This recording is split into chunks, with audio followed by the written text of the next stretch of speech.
My friends, welcome to week, this is I think week 5 of doing the live reaction. We got Chrome here for the second week in a row. Say hello, Chrome. Howdy. And we're going to be reacting with you guys to The Mandalorian Chapter 14. Oh, 14. This is the 14th episode of The Mandalorian ever. Flies by. It does. It's crazy. I mean, it's also weird, though. It feels like The Mandalorian should have more episodes than just 14. You know what? It's all the quality that we're getting. It's all the quality. You know, it feels like it's a little bit longer because, you know, there's no miss episodes. No miss episodes. I know there are people who don't like the Monster of the Week style when it happens, but I just like anything we get in Star Wars that has that real feel. I don't know, man. It's good. As usual, we're going to be doing drinking game, and we've got predictions. You want to hit number 1 on the keypad for me? There we go. That's this week's predictions and this week's drinking game. So why don't you give us your first prediction first? Oh, I forgot what my prediction was. Okay. It was something about... it was... I don't think we're going to get a returning animated character this week. They have been incredibly popular, and I know more is probably coming. Yes, so probably coming. So I figured let's shoot for something that's a little unlikely, but it might not happen. Honestly, I'm thinking that's a pretty good prediction because what we've noticed, it's been every other week this season. So, well, except Chapter 9, first episode this season, wasn't animated characters, Boba Fett and Cobb Vanth, which is a novel character. He was from the Aftermath novels, arguably the only good thing from the Aftermath novels. Some people like Mr. Bones, too. I just see him as a weaker version of HK-47. Let's check on the chat. Eric Chung, good to see you again. I know I'm never gonna get to see him wrecking Vong Warriors or anything. Okay, wait. We're talking about Zash... Lore, or Bill says sup Lore and Chrome. Sup Bill. Bill's always here. Bill's always awesome. So my first prediction though is that there will be travel complications. I don't think we're just going to land there this episode. You think maybe they'll get stuck in an asteroid field? I'm hoping asteroid field. Like there was a part of me that really wanted to predict asteroid field because we haven't gotten one yet, and an asteroid field feels You're just saying that because you wanted me to land on an asteroid field when I went through the debris? It feels very Star Wars. I want them to fight the moon monster that was in... Empire? Yeah. The big moonworm? Yeah, moonworm. Fight the moonworm! Yeah, I'm hoping... Well, you see, I do have a prediction on here that it's going to be a monster episode this week. Moonworm. Moonworm is the monster. You heard it here first. It had a real name. I don't know what it is. I'm not that deep lore. His name was Gary, and he really wants us to respect him. I'm pretty sure... hold on. I'm going to get my jacket just because it's getting a little bit chilly, and I don't have doors on my shed. Okay, but back to real predictions. Yeah, I'm pretty sure, though, you're predicting asteroid field just because you're mad that in Armada I landed in a debris field and not an asteroid field. You eventually landed in an asteroid field. It wasn't with the ship you wanted me to. You take what you get. Okay. So, my next prediction is... Wait. I think it's my turn. What was my first prediction? Oh, Travel Troubles. Yes, and your turn. Okay, my turn. I believe we will see Wolf and... Carter? Carter, yep. Yeah. The X-Wing pilots. Yeah, the X-Wing pilots. I think we haven't seen the last of them. No, we haven't seen the last of them. It's building up. It is building. And episode 6 was where Wolf was introduced last season. So it's primed for it. My next prediction will be a reference to the Ashla and Bogan. And I actually think this is a pretty weak prediction because I don't know if there's going to be anyone on Tython to exposit. So... But I'm gonna hedge my bets. But I'm gonna say even if Tython has 2 moons and that is highlighted in any sort of way, I'm gonna go with that as being a successful prediction. Mainly, I'm wanting to predict that the 2 moons of Tython have been preserved.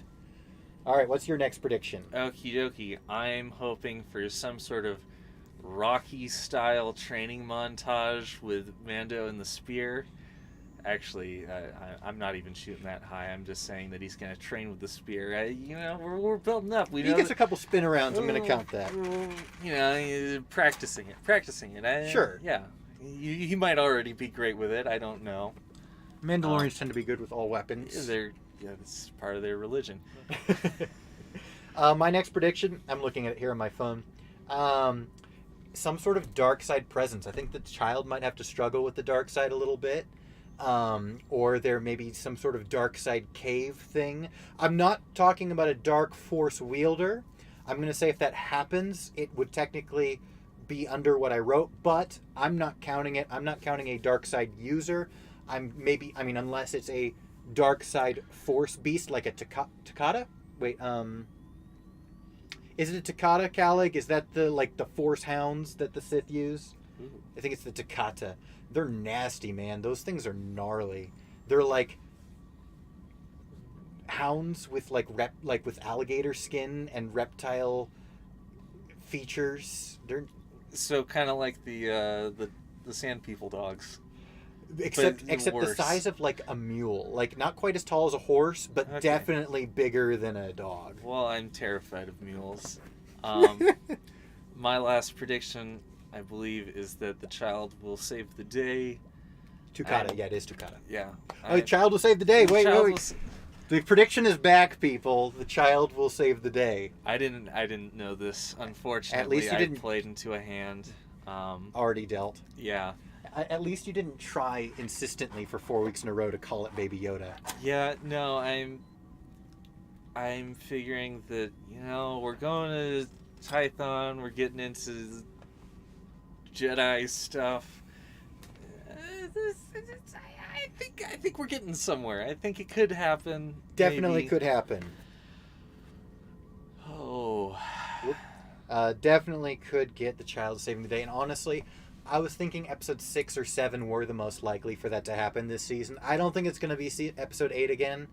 I think it'll be 6 or 7. I think we will get a child saves the day moment this season, but I think that it was too early up until now. I think this is the first week for it to be a legitimate prediction. Did he save the day in episode 8? Last season, yes. That's when he stopped the fire. Oh. That was like his big moment. Yeah, that was his big moment. I mean, like, the stopping of the Mudhorn was, like, big, too. Mudhorn was cool. Mudhorn was super cool. Okay.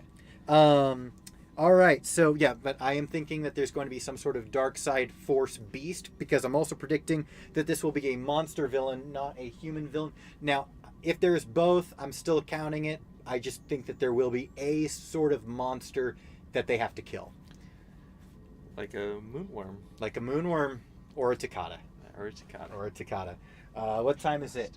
Oh man, it is midnight. It is time to refresh people. So I'm gonna refresh. Crumb, you want to talk to the good people? Hope you're all doing great. I'm very excited for Mandalorian. Ow. As you can tell, Big Z, he's quaking right now. It's here. It's here. It's here. All right, people. So we're gonna start the count, the timer on screen. Hopefully it works. Everyone load up Disney Plus. Refresh your pages, plug in your headphones. That goes for you, Chrome. All right, I'm going to start the timer. Let's see if that pulls it up. There it is. Okay, it's at 2 right now, but I paused it, so I'm going to reset it. Don't start it yet. All right, we are starting in 3, 2, 1. And I think I've already lost. We see Cara Dune in the logo. Ooh.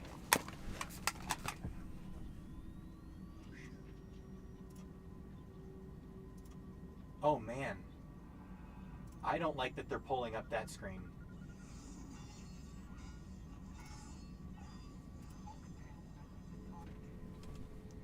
This is a team up episode. They're going to build their team.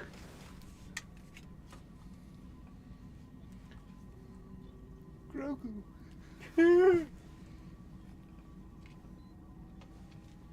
Oh, shout out to your friend Isabel, Bill. Shout out to Isabel. I'm sorry she couldn't make it, but if she watches the stream back, here's her shout out. Okay, so we're gonna finally get the answer to what happened in episode 5 last season.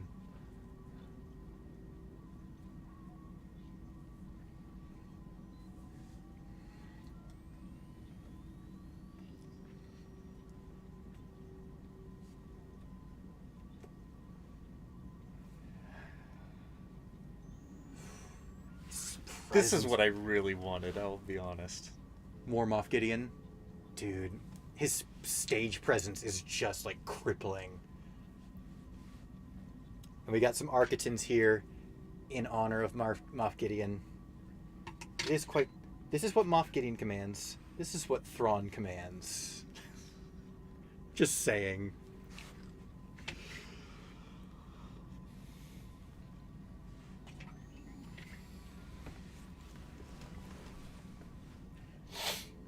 All right, for those just tuning in, here's the drinking rules.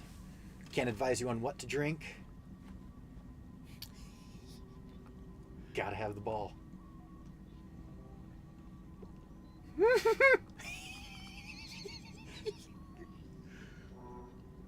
Oh. Oh.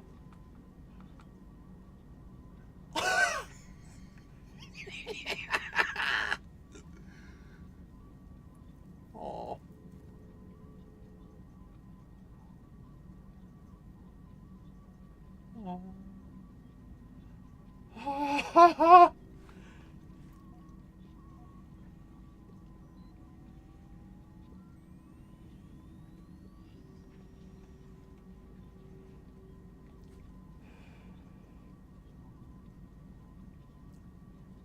I should put on there the child doesn't reach out to another Jedi with the Force, because that is my big prediction for my video yesterday.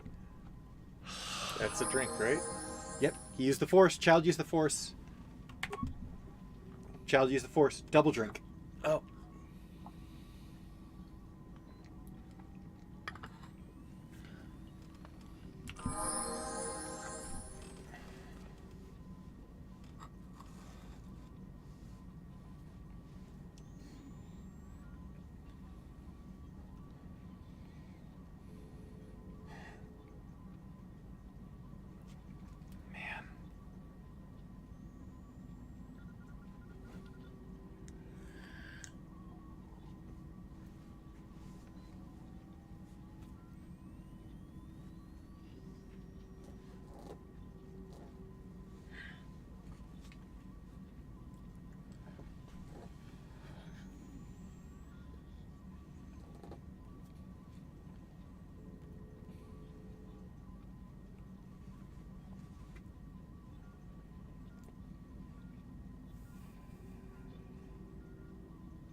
They're setting up that the child's gonna want to stay with the Mandalorian. Oh shoot, that curtain blew up and didn't it? I'm gonna get that curtain. He's just going, it looks like Navarro.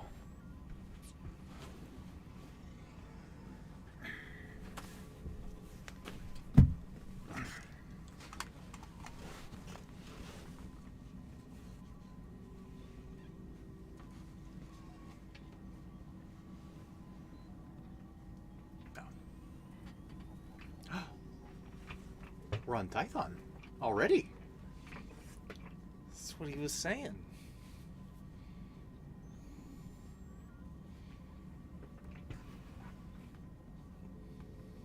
I did not expect to get to Tython this quickly.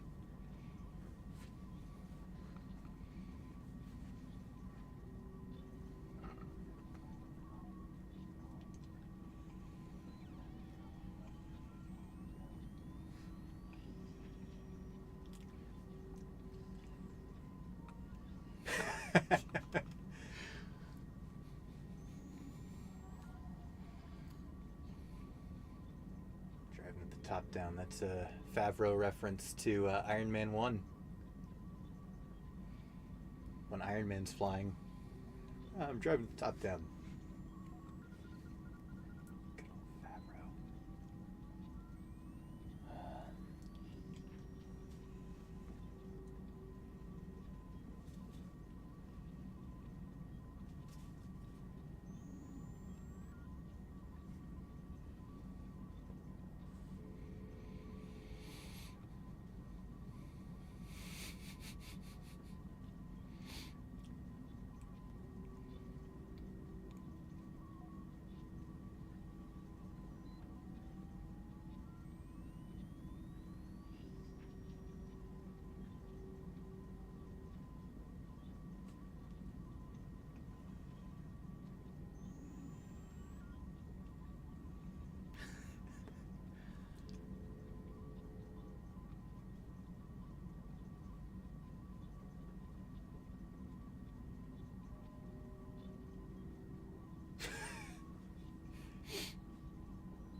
No!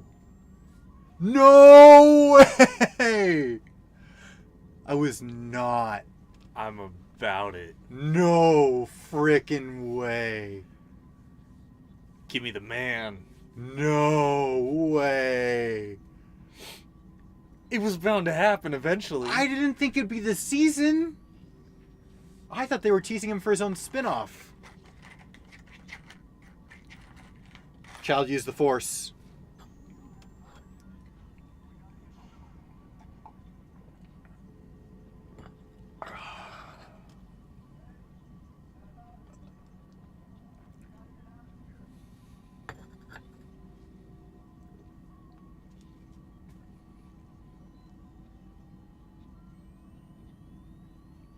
Is he aging?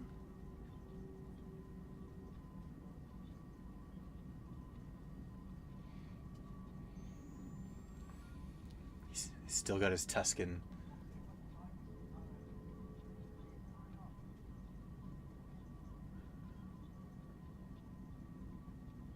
Oh my gosh. This episode is already so many things that I was not expecting.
I called it! To everyone who commented! Yes! Oh, shoot. I am sorry. I have been dealing with crappy comments on that for the better part of a year.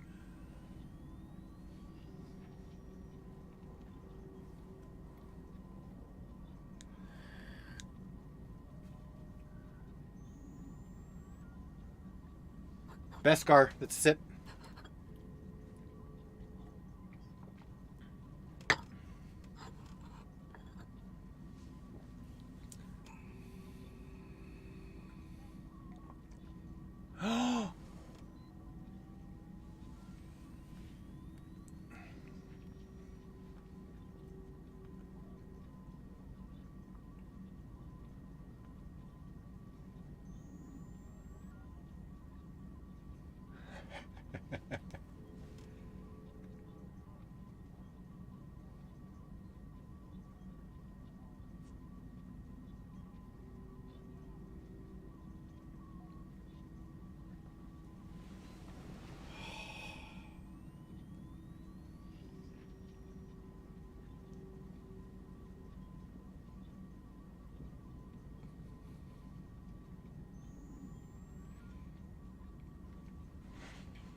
kind of looks like a proto First Order dropship.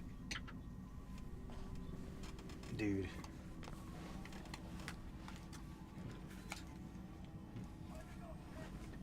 Boba.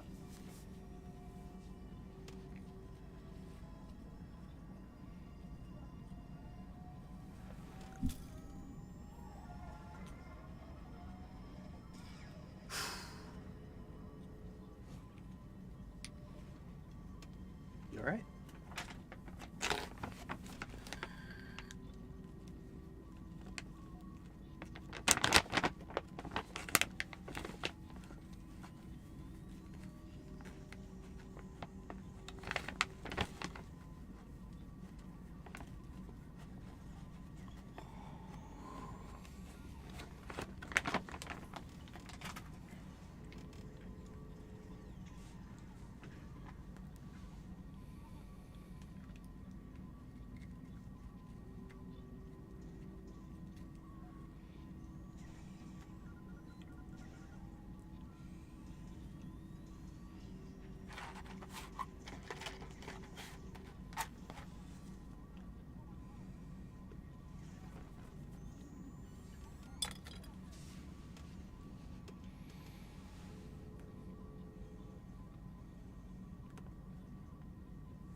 Oh my.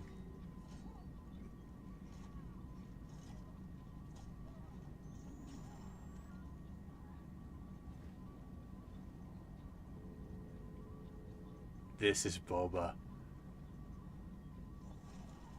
Oh gosh.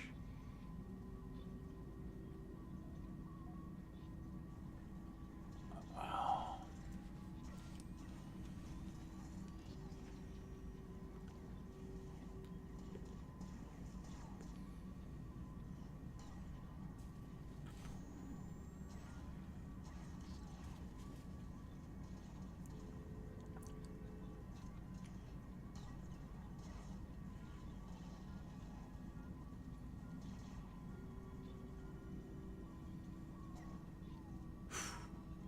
Oh. Why didn't she shoot? She had the shot.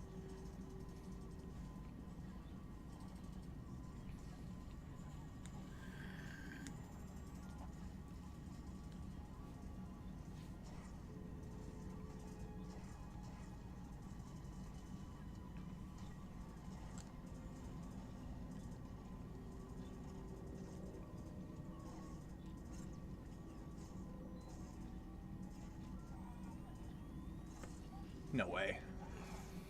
I've kicked out rocks or tried to kick out rocks that size. That is not possible. And it is funny. That is a good scene.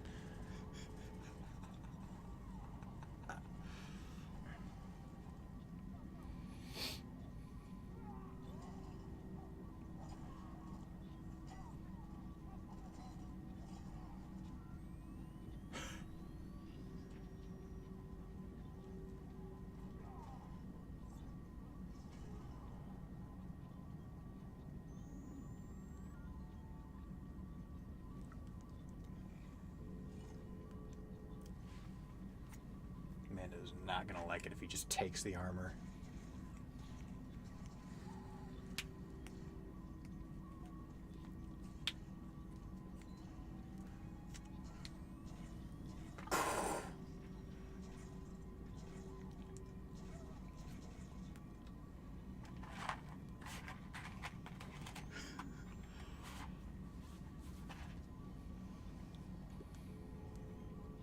Dark Troopers.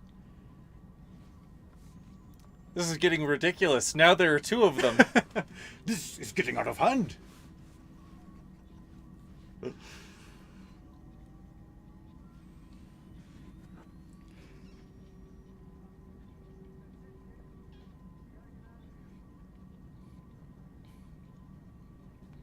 Oh.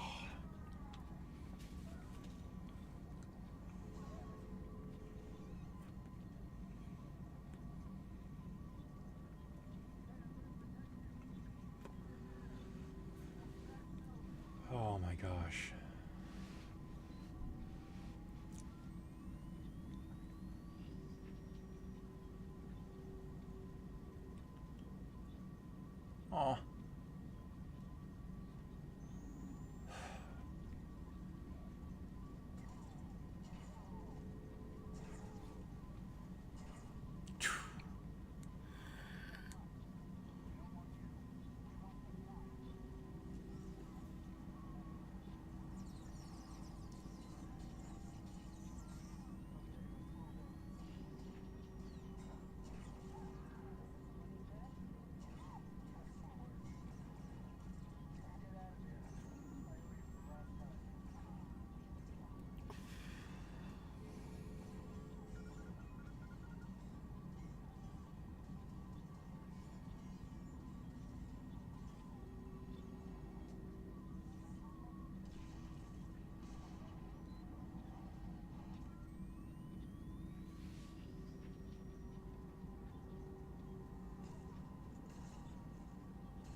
He used the knee darts.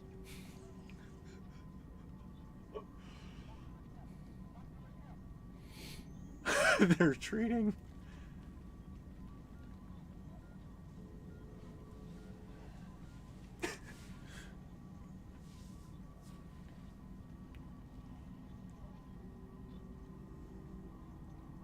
Boba got big.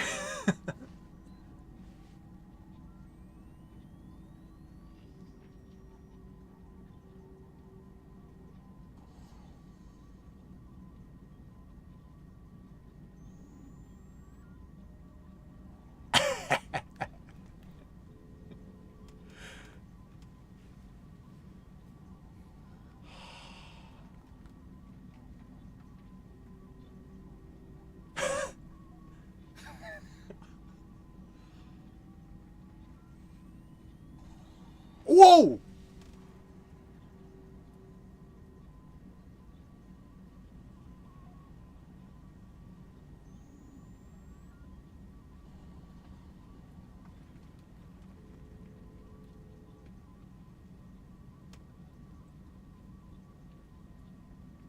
Not coming back from that.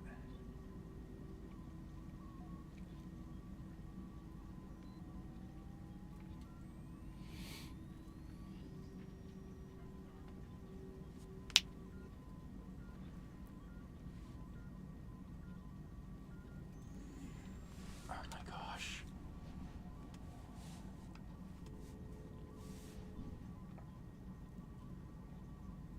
You gotta find your jetpack, man.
I see where they're going. This is why he'll have to team up. That's why you're gonna...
Beskar.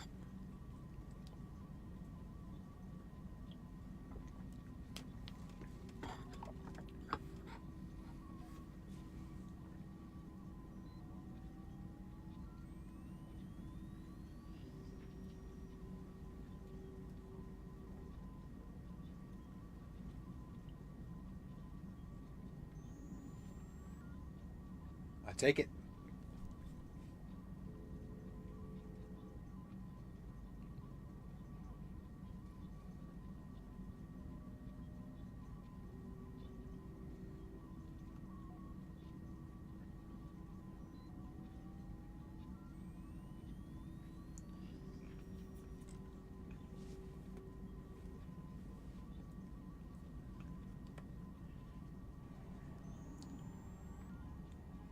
Gonna get Cara Dune and Bo-Katan.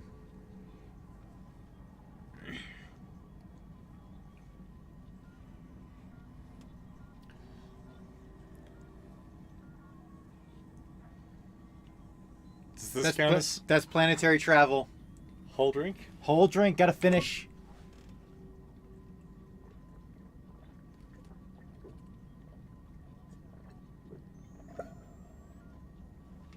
All right. Open the next one.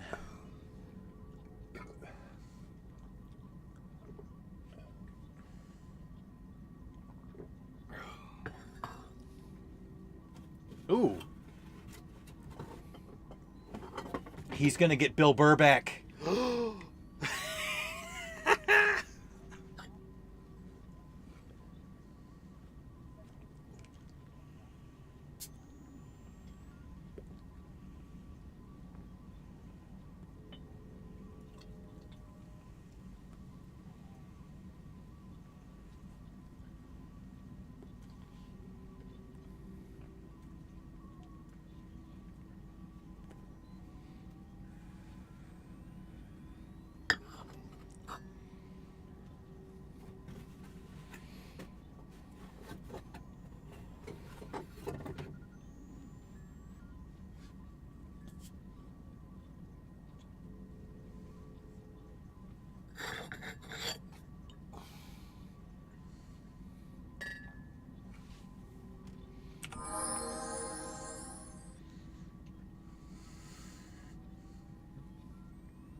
Child use the Force.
Robert Rodriguez, the brilliant mind behind Spy Kids.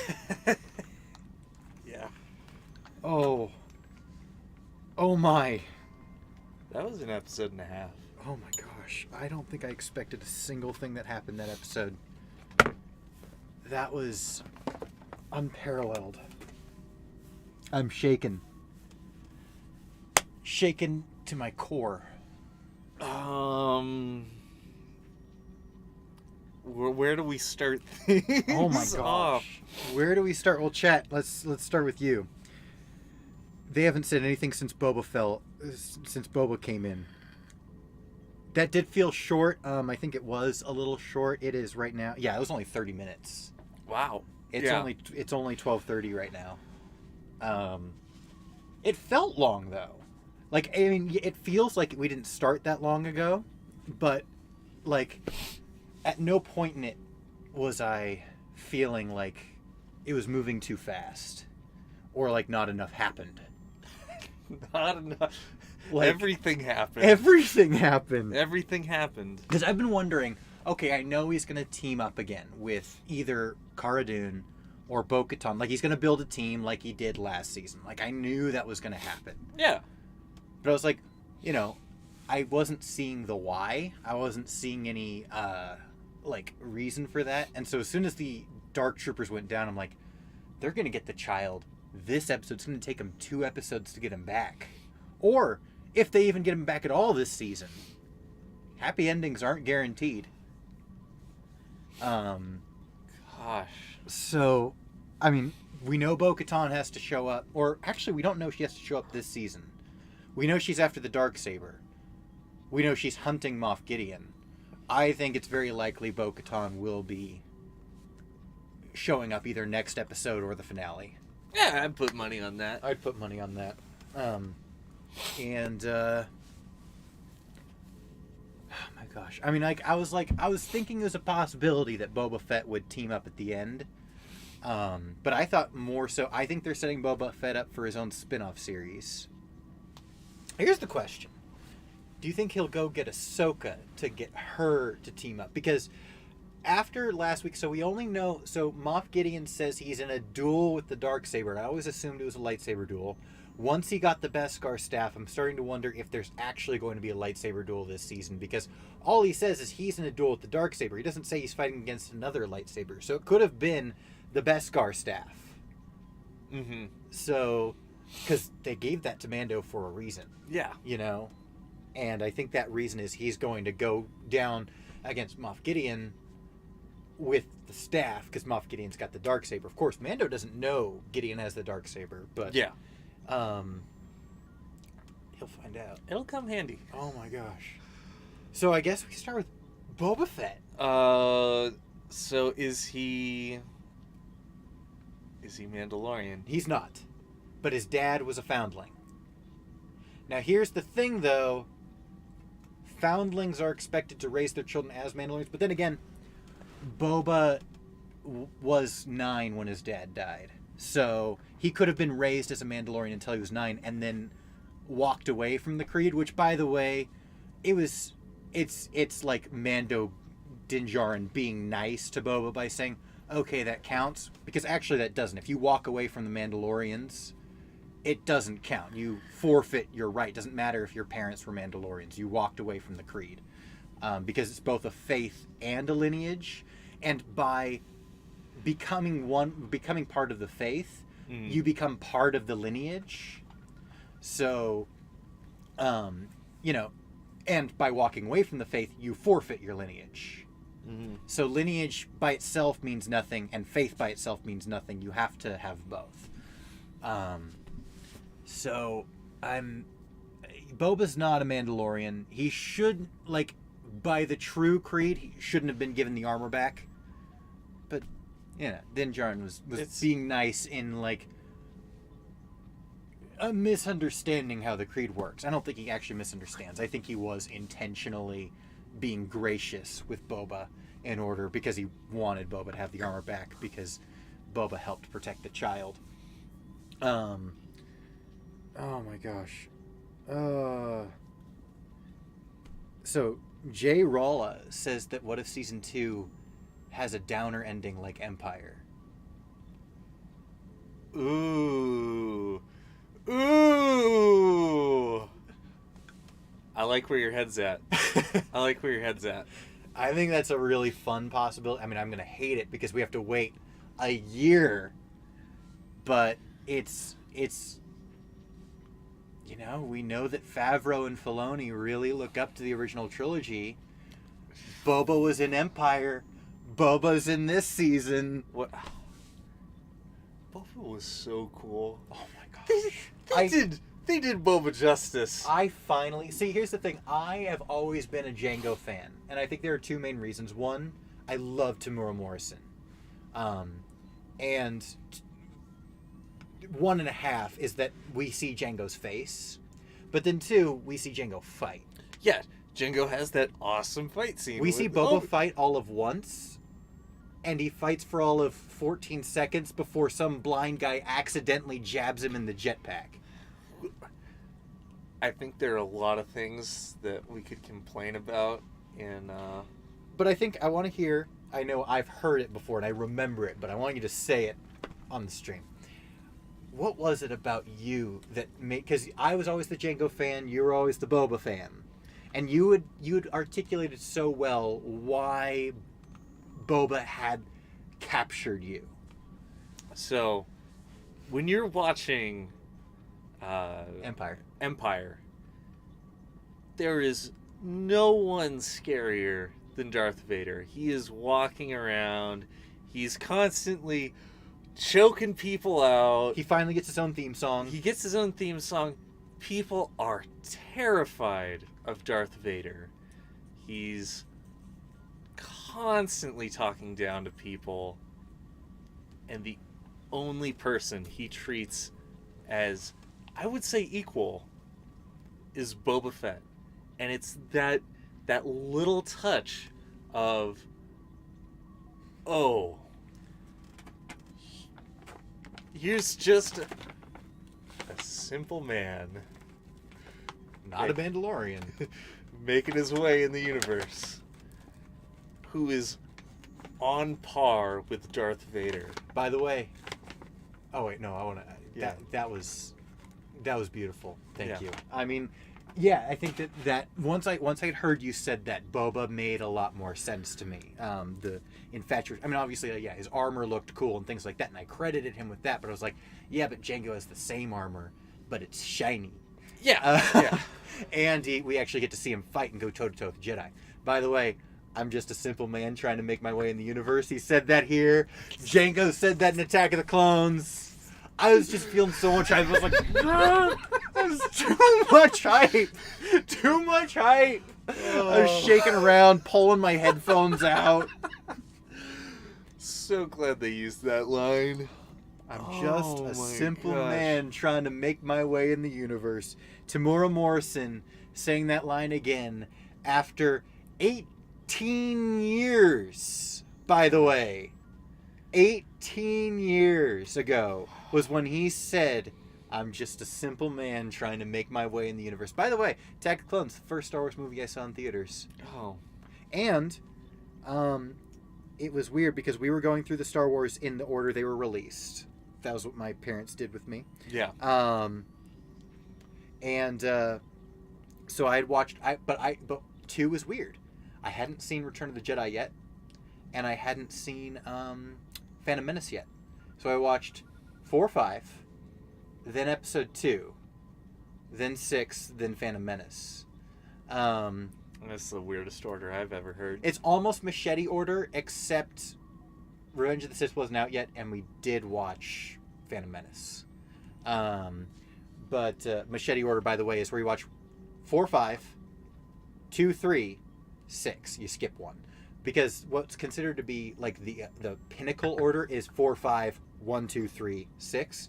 Because you go until you have the reveal Vader is okay. Anakin, and then you have the flashback. Mm-hmm. And then you have the redemption. You end on the redemption. And so it's like the pinnacle Anakin viewing order. You get the story of Anakin fully. And I think another thing it does is if you're watching it that way for the first time, you have that weighted suspense. Like that whole time you're watching the prequels, you're still like, yeah, but Han Solo's still in carbonite. Like, you know, so it's a really good order to watch Star Wars the first time. So but anyway, I had Attack of the Clones was in theaters. That's when my family, or my uncle, he was the one who like was really the one who got me into Star Wars, was going to see Attack of the Clones. I was like, I haven't seen these ones yet. It's like, it's okay. We're just gonna go watch this one. It's like, okay. So Attack of the Clones was my favorite for a long time. Partially because it was the first one I saw in the theaters. It was a really magical experience. Now it's probably my least favorite film. But there are like a couple scenes. Jango's fight with Obi-Wan being one of them. But yeah, so those are the two main reasons why I always appealed to Jango. Was you see his face, it's Tamora Morrison, and we see him fight. Plus he has shiny armor. Shiny armor, man. Shiny. Another movie Tamora Morrison's in. He plays the dad of Moana.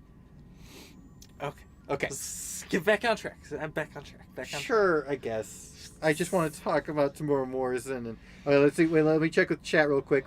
The old Tython Temple. Yeah, dude. Boba killed. Absolutely, he did. Wesley Mons. That was Jay Ralla.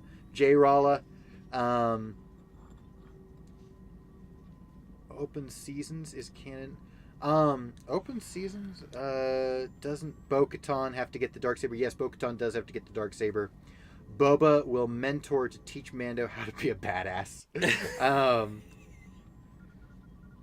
And Boba in a flight suit again. Boba said galaxies. Yeah, Simple Man trying to make my way in the galaxy, not universe. Thank you, Wesley. It does make it a little less cool, but he should have said it the same way. He did have a bulkier build this time, and honestly, the skirt, or it's Mandalorian, so it's not a kata, it's a dang it, what are the Mandalorian? It starts with the K, comma. It's a comma. Okay. That's their like little skirt things, but they're actually made out of like woven Durasilk or something like that. I don't know. It's blaster resistant or something. Durasilk. I love it. I love it. It's fabric that is also bulletproof, but it looks like fabric. It's heavier. It's heavier. Yeah. Okay, so, dude, this episode, though, really highlighted Boba being awesome. And I was so and it was Tamora Morrison, so it was like all the things I liked about Jango minus the shiny armor shown on Boba, and Boba being 10 times more BA than Jango, and that was cool. And Boba was a treat. Boba teaming up with Fennec Shand kind of felt like Boba and Aurra Sing. They had a partnership before Aurra Sing died. Aurra Sing was like, she was bald except with a ponytail. Okay. She was in Phantom Menace for like all of a second and a half. Of course she was. Of course she was. Of course. She was one of two not cameos, but like random aliens that George Lucas liked so much in Phantom Menace, he just decided to make them full-blown characters. Except Quinlan Vos wasn't an alien. He was a regular guy with just like a yellow stripe painted on his cheeks. A really cool guy. Needed a backstory. He needed a backstory and a future. Turns out he's a Jedi. News to me. Boba Fett, though, dude. Oh my gosh.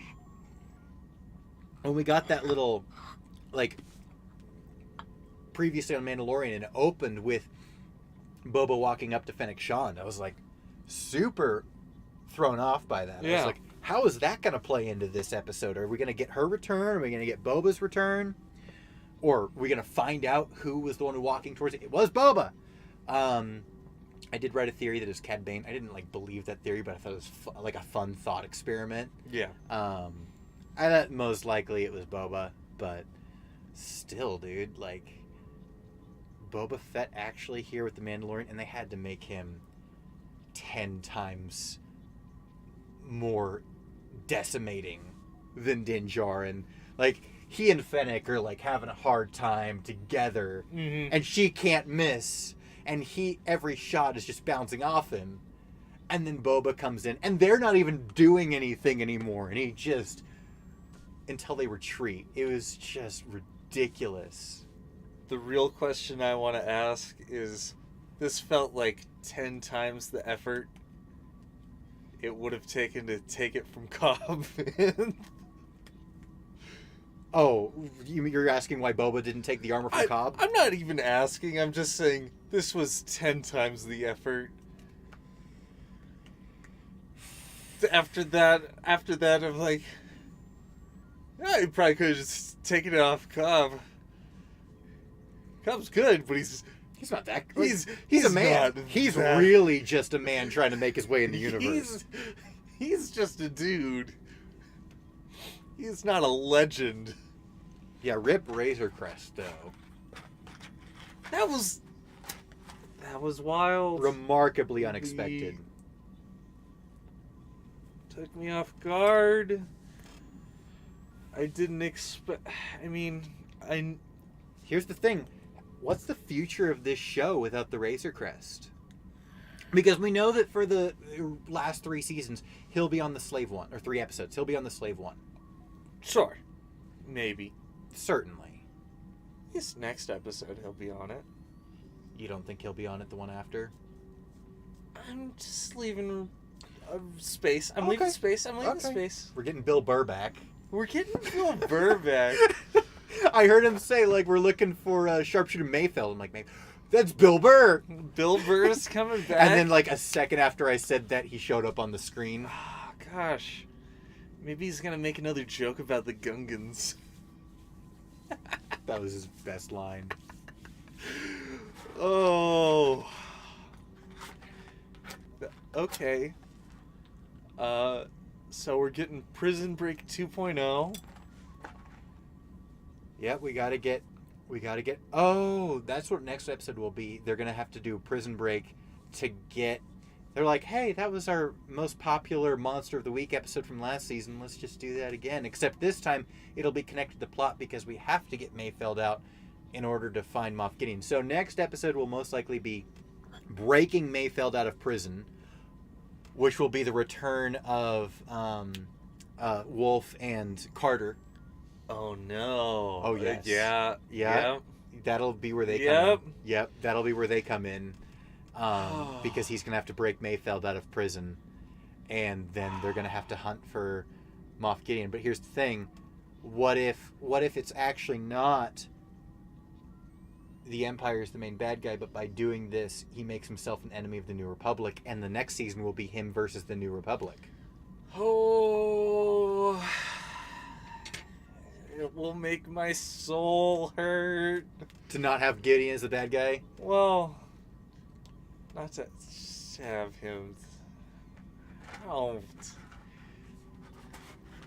Jaren's not a bad guy. Yeah, but the New Republic isn't good either. They're not the Empire. They're worse. They are worse. I guess you're right. They're absolutely worse. Shoot, I'm trying to think of... Okay, other than the enslavement of Wookiees, we're going to put aside the enslavement of Wookiees. New Republic is worse. They don't bring peace and prosperity to the galaxy. And all the other things that my man Werner Herzog said. Judged by any metric, peace, security, trade opportunity. Yep. He didn't start with peace because he ends with peace. But yes. And here's the other thing. The Hutt cartels thrived under the Galactic Republic and the New Republic. You know the only Hutt who did well during the Empire?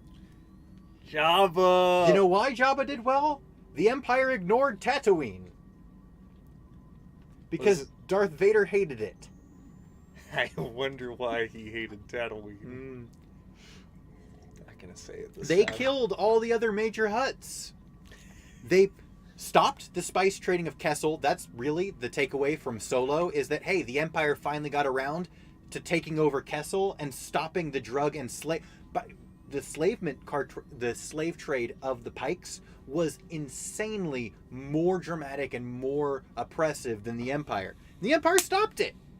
They're like, nope, you don't get to do that anymore. most citizens liked the Empire. Except for a couple Outer Rim worlds, which is why most things that we watch in Star Wars take place on those worlds, but everywhere else liked the Empire. And we even saw that in chapter 11, I think. No, that was chapter 10, with the passenger, 10. Where he's like, hey, I don't have to register my ship. They're like, nah, you do now. And it's like, the Empire, you just kind of, they didn't do that. Like, the New Republic's kind of becoming a tyranny, and we're starting to see that. They do eventually full-on become a tyranny. And not only a tyranny, an ineffective tyranny, because the politicking of having a republic made them even worse at being tyrants than the Empire. Don't make me bring this up. What? Don't make me bring up the sequels. All right. Preview for an upcoming video. I think that they're going to make the sequels irrelevant. Okay. I don't think they're going to retcon them. A lot of people are like, oh, they're going to retcon them. I don't think they're going to retcon them, but what they are going to do... Here's the thing. First Order doesn't rule anything. Yeah, they're kind of nebulous in that sense. They don't rule anything. They don't oppress any regular people. They just really, really hate the Resistance. The Resistance doesn't rule anything. They don't have any systems. I mean, they ruled like 5 worlds. Not even. They had 5 bases on unoccupied planets. Well, actually 3. They had 3 bases. They didn't have... I mean, they had 5 worlds at the beginning of... Force Awakens? Force Awakens. Technically, that was the New Republic. That was one of the things... But, okay, so the Resistance doesn't rule anything. They just really hate the First Order. These are literally just 2 armies that really don't like each other, but neither rule the galaxy. It's like those 2 Italian towns that were fighting over a bucket. Please tell that story. There's not much to say. There were 2 Italian towns that had a war over a bucket for their well. It was kind of like a sports game, but I guess people died. So, not like a sports game at all, unless it's, I don't know, a hockey game. Yeah. But, anyways, Moff Gideon? Well, okay, so no, but we're going to get to Moff Gideon. Okay. We're going to get to Moff Gideon. What I want to say first, though, Resistance and the First Order don't mean anything in the galactic scheme of things. This conflict... New Republic.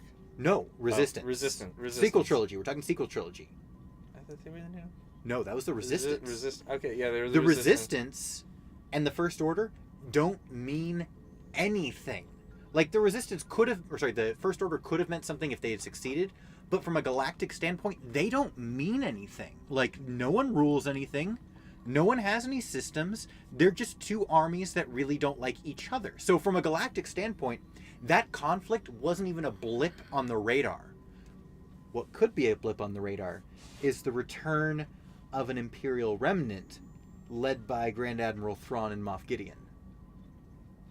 That could possibly mean more from a galactic standpoint than the sequel trilogy ever could hope to accomplish, because there was no stakes in the sequel trilogy, because the First Order wasn't trying to rule the galaxy. Or, I mean, maybe they were, like, by Rise of Skywalker, but that was never really, like, a possibility, Mm-hmm. The Imperial Remnant absolutely could. Here's another fun fact. Mandalorian takes place 5 years after the Battle of Endor. You want to take a guess at what date the original Thrawn trilogy takes place? What date? 5 years after the Battle of Endor. Oh, boy. Coincidence? I think not. All right, no. Talk about Moff Gideon. Moff Gideon is a very scary man. Well, we know who he is. What were your thoughts on him? What were your thoughts on... you were going to give some thoughts on Moff Gideon. Oh, I don't know if I have any thoughts other than, like... I was expecting him in 7. Mm-hmm. I was fully expecting him episode 7 and 8 of this season. Not last 3 minutes of 7 like last season. Yeah, But, I was fully expecting him to... I was too, but I was like, how are they going to bring him in the beginning? You got to bring him in the end of this one. Oh gosh, why did you make that a prediction? I should have. I almost did. I started to type it, and then I was like, nah. I didn't stand by it enough. I thought it was a reasonable possibility, but I didn't think it was a prediction. By the way, we never drank for our failed predictions, so let's bring those up because we're about to have a fest over here. You might have to open another one. I'm opening another one because I want to, not because I need to. No, the First Order does not rule Eric Chung. I know it's in the crawl, but they also establish later that the First Order doesn't because the New Republic still rules. I know it's in the crawl. I do. It's just they backtrack on it like several times, and all the novelizations establish that the First Order doesn't actually rule.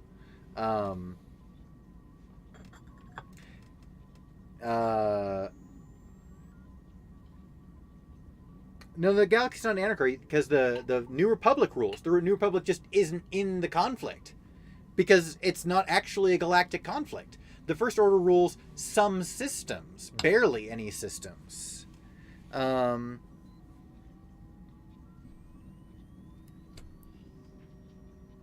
the books. The books try to make sense of it, but it's not. Did you give me some?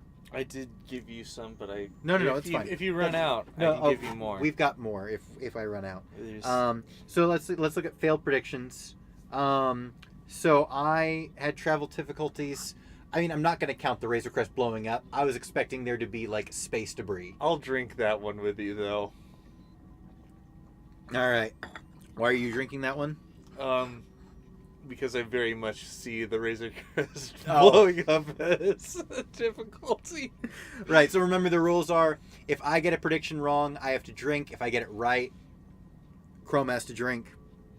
Ashla and Bogan, there were no moons over, well, maybe there were. I might have missed them. It was not prominent. So I almost called that out. I did say it had to be prominent, so. All right. Dark side presence, nope. I was expecting like a force cave or the child to struggle with dark emotions or something. That weird thing in The Last Jedi. Let's do the force cave, but like underwater. Monster villain, no monster villain. Has this been your worst prediction week? It's the only one I've gotten all 4 wrong. Awful. In fact, it's the only week I've gotten less than 3 correct. Whew! I saw times are changing. Nothing coming this episode. I've never had less than 3 predictions come true out of my 4. And usually I do have another prediction that like I didn't put in that also came true. Yeah. Nothing. I mean, the only one that could have been was I did think, we'll end with a shot of Moff Gideon. Yeah, I would have accepted.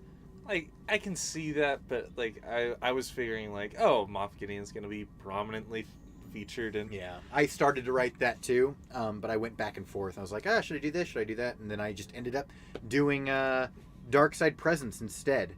Wait, no, I did Monster Villain instead. That's what I took it out for. Yeah. They should get a U-wing to replace the Razor Crest. That'd be pretty awesome.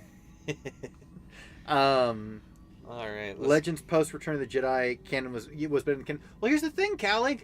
I think Legends post Return of the Jedi will still be a thing. That's the thing, is that First Order is such a minor blip on the radar that it doesn't necessarily mean, it doesn't necessitate that the stuff in the Legends post Endor era can't still happen and actually be more important than the sequel trilogy. Let's get movies on that. Crank them out right now. I think they're going to do it with the series. Well, give me more series. Your series That's where they're hitting very good. That's where they're hitting it. Disney Plus. Razor Crest was a type of ship. It wasn't the name of the ship, so Mando might look for another one. That's my video, Revs Vids. I was the one who said. I was the first one to say the Razor Crest is a ship model, not the name of the ship. Everyone else thought I was crazy. You think he's gonna go for the same one? Nah. I mean, like, it would be too much undoing of consequences. Yeah. You know? Yeah. And So I don't think so. Oh no. What if he gets the slave one? I know. I knew you were going there. Okay. I knew you were going there. Worse yet, what if Boba dies getting the child back? That's how. That's the implication? That's the implication. Dude. I gotta... No! No, I'm just starting to love Boba. Like, I mean, you End know... him on a high note. End him on a high note. I mean, yeah, you can't end Boba on a higher note than sacrificing himself to save the child, but... Give us more. Give us more Boba. I want him to have a spin-off series. Although, with Boba being so cool, you can't crank it up to 10 every episode in a row and it still be interesting. Plus, we already got a Mandalorian. His name's Din Djarin. But here's the other implication. What if Boba becomes the Mandalorian? They've named the show The Mandalorian. It's not named Din Djarin. What if Din dies and Boba takes the child? Now, the only reason I think that's unlikely is because Tamura Morrison probably has a higher check that he needs as opposed to Pedro Pascal. Maybe. That's a big maybe. It's a big maybe, but my thing is, what if they replace Din Djarin with Boba Fett? He's also kind of old. Plus, they've established the bond between Din Djarin and the child. That's like been the big thing. That is what the so like I'm sure the child would rather go with a Jedi rather than Boba Fett. So that's not Boba Fett dying is much more likely. All right, let's bring up your predictions. Okay. See what you have to drink to. All right, let's see here. Okay, so I know you predicted that Mando would train with the spear. He did not. He never trained with the spear. He did pick it up out of the dirt. I'd say Baby Yoda did the opposite of saving the day. Oh, yeah. No, he did the opposite of saving the day because you know what? I'll drink today, but I still think it's in the cards that Baby Yoda will pull through. But he did not today. Baby Yoda absolutely sat there too long meditating, sending beams of powerful force energy into the sky when he needed to get out. Who's gonna answer? That's the thing. I didn't think Baby Yoda would. I didn't think the child. I need to start saying Grogu, and I say Baby Yoda colloquially because I think that's what most people understand. I know was the child. Now it's Grogu. I do want to throw out. I like that Din's reaction to Grogu responding to his name was about the same as mine, of chuckling every single time. Grogu? Ooh. Like, that opening was flawless. That was great. All right. So you drank the child saving the day. Yep. No returning animated characters. I'll admit that might have been a week. I got to drink to that though. There were This is the first time history is being made. This is the first time our casual guest has gotten more predictions correct than I have. Watch out! There's a new sheriff in town. Wolf and Carter did not appear, and that is your final drink. I'll drink to that. You got to drink. Wolf and Carter did not appear. What we need to start doing is we need to have people at the beginning. I know, man, Razor Crest being gone, I'm really bummed that the Razor Crest gone. I don't know what they're going to do. By the way, we have 21 people watching right now. That is a record for our Mando stream. So thank you all for joining us. We are still continuing our post-Mandalorian discussion and freaking out over Boba Fett, Razor Crest being destroyed, Dark Troopers. Dark Troopers didn't really do much. Dark Troopers did a lot for me. Okay, they were Iron Man. They were Iron Man. They were Iron Men. It was very Iron Man 3 vibes, which wasn't directed by Jon Favreau. Yeah. But Architans, which I'm always excited to see in live action. Whew. And dude, the Razor Crest being destroyed, I I don't even know. Like, just dumbstruck.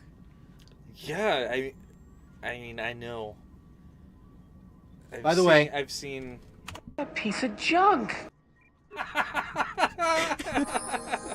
I did one of it. I wanted to push that during it, but the scene was too heavy. I'm Yeah. like, I can't do it now. Yeah. I had to wait. Yeah. I similarly, I did almost want to say, I think we have to drink to that. It's a hunk of junk now. It's really a hunk of junk now. Oh, man. I mean, literally Oh. a hunk in the ground filled with junk. Should we both drink We'll- now? We'll drink to that. Razor Crest is a hunk of junk. All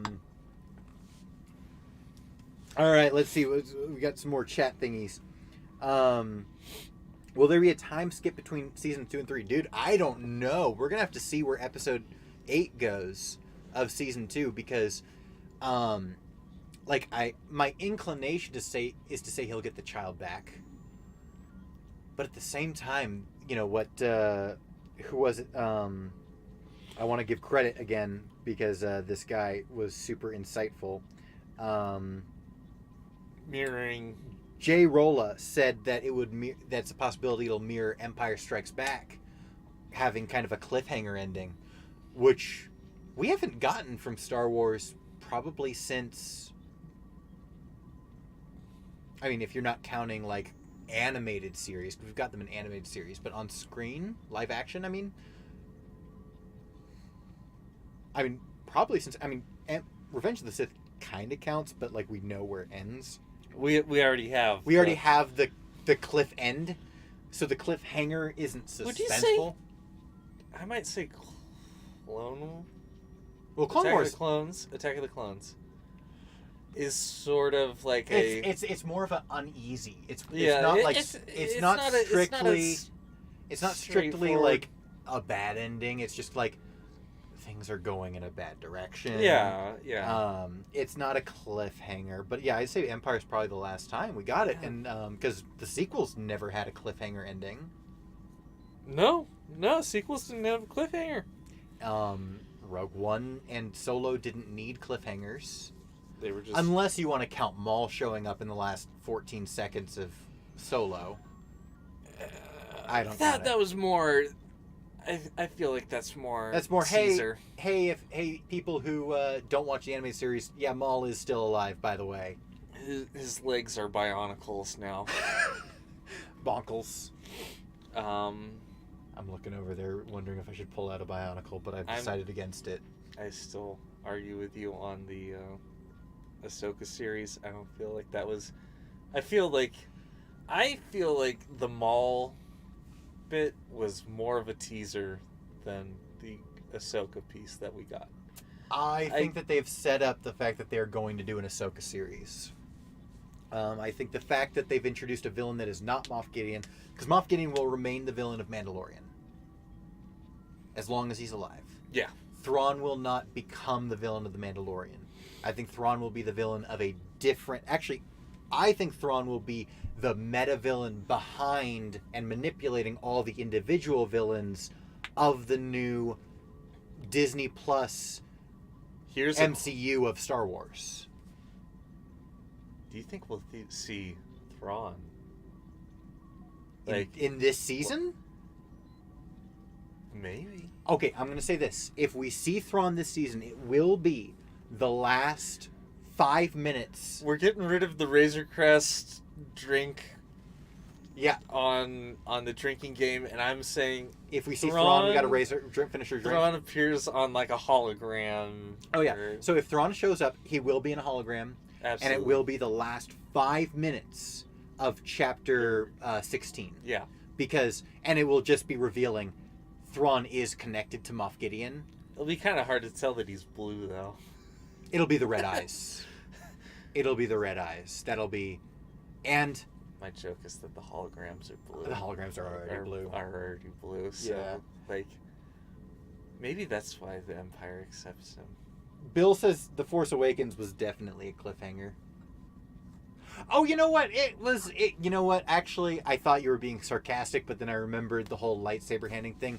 I'm going to say it was a upbeat cliffhanger. Okay, yeah, I see where you're coming from. Like, there's something that's going to happen. We don't know what's going to happen, but it wasn't like Han Solo's and Carbonite, you know? Yeah, it's not a big, hefty cliffhanger, which I would be shocked if they did. I would also love if they did it. Yeah. If Thrawn shows up, down 3 drinks, says Revs Vids. Oh, you're trying to kill me here. You're trying to kill me. Only if we're wrong. And I like where your head's at. Now, who will play Thrawn? Well, obviously, everyone wants to be Benedict Cumberbatch. Everyone wants Thrawn to be played by Benedict Cumberbatch. I don't know if that feels right, though. I think the big correlation is, 1, his facial features are similar. But 2 is that the real thing. Man, you were bragging earlier about not getting fizz, and now you're dripping all over my leather couch. Well, I thought it would be weird if I took a sip out of your drink. You can take a sip out of my drink. Okay. I'm pretty sure you don't have I'll COVID. pour more and sip out of it now.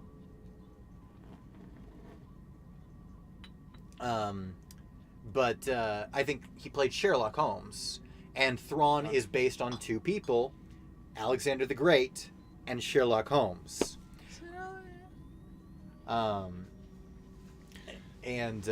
So I think that having Thrawn played by Benedict Cumberbatch is a logical choice for people, because Benedict Cumberbatch has that like high intellect stage presence. I don't know. I see Thrawn more as a Caesar kind of guy. He is more of a Caesar kind of guy. He absolutely is. I think someone said Alexander the Great because it was a cool, like... No, Timothy Zahn said Alexander the Great, the guy who wrote the original Thrawn books. Timothy Zahn. The What you legend. were really thinking of was... You were really thinking of... Magneto. Are you talking about the guy who Caesar. played the Magneto in the like young X-Men? Oh, Michael Fassbender. Okay, yeah. Honestly, I see that a little bit more. I feel like... I know Benedict Cumberbatch is in, like, the Thrawn equals liver failure? Sorry. You know Benedict Cumberbatch is like the favorite opinion. Is the favorite. It's the favorite. He's already acquainted with Disney. Like, he'd probably be about it. Or, he's probably in the top of even Disney's list. But, no, Michael Fassbender. I could see Michael Fassbender a little bit Can you do a British more. accent, though? Ooh.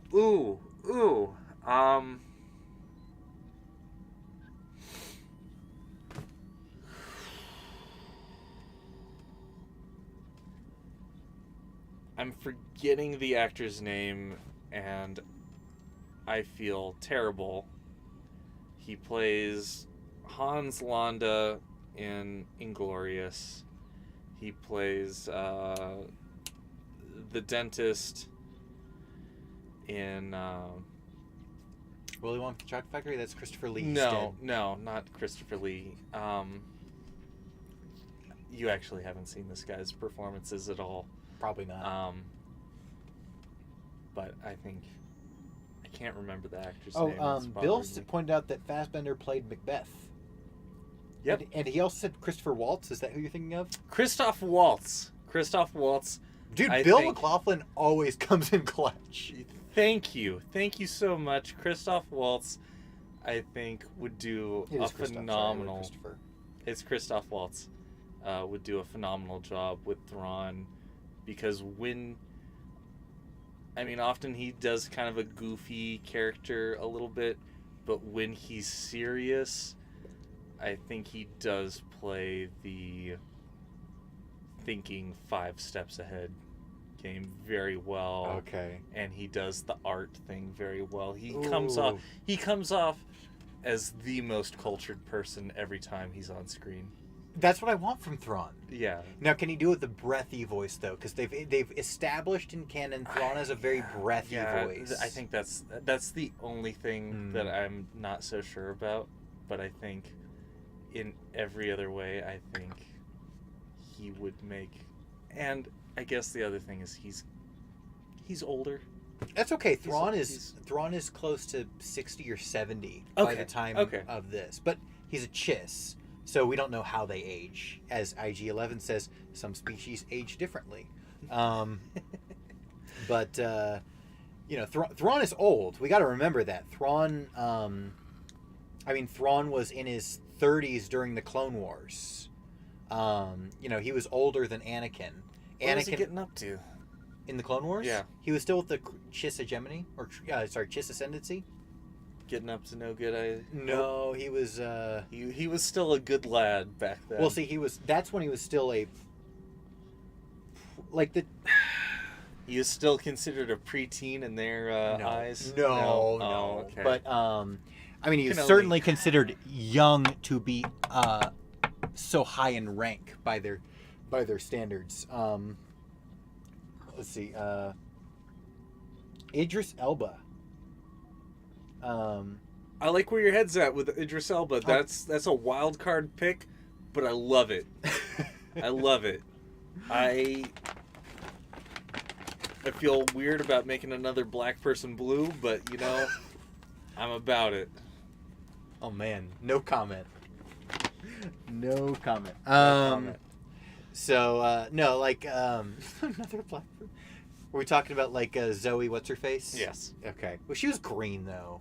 She was also an Avatar. She was also an Avatar, but she was green in Avengers, which I think she's more people know her for being Gamora than being what's her face from Avatar. Just wait, we're gonna get that Avatar. Is it Saldana? Quintilogy.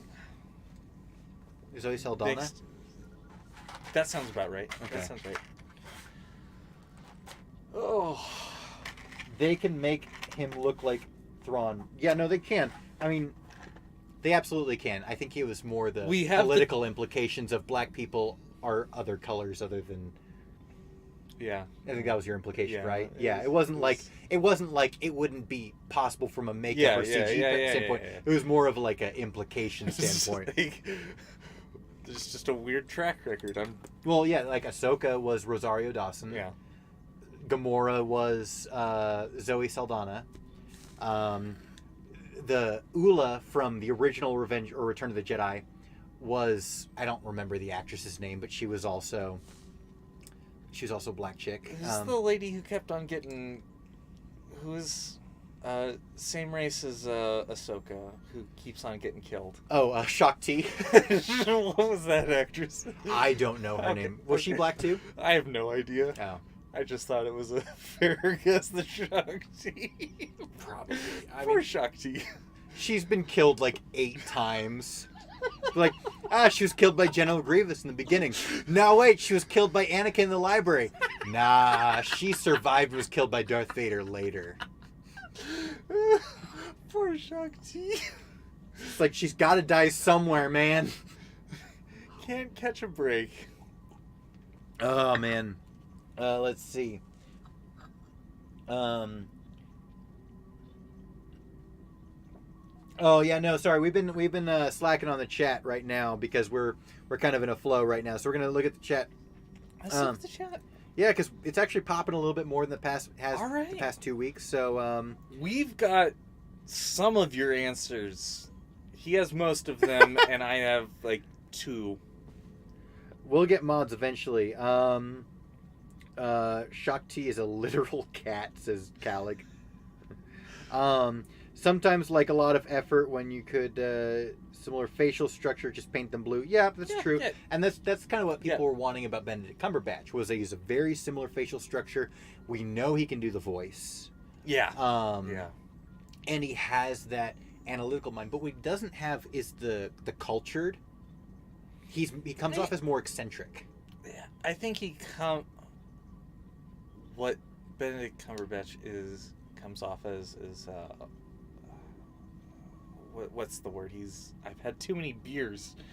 Goodness, you're not holding them well, man. He's looking down upon others.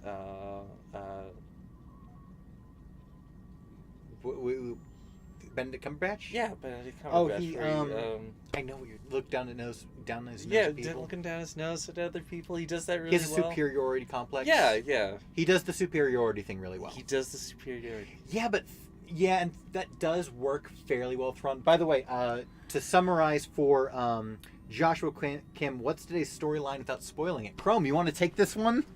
Today's storyline... Without spoiling. Without spoiling it, All right, I'll take over. The Mandalorian goes to a planet. Things don't go as planned, and a rescue mission. He has to team up with some Unlikely allies. Not familiar allies. Not familiar allies for the rescue mission of a generation. Sure. I'm going to say the Mandalorian sets out to what he intended to do and is interrupted by someone we weren't expecting, and then they are interrupted by someone we were expecting, and then shenanigans ensue. All in all, I will say this was the most epic episode since the season finale of last season. This tops the Marshall in epicness for me. Yeah. This tops the Marshall in epicness. Best action of the series, would you say? Yeah.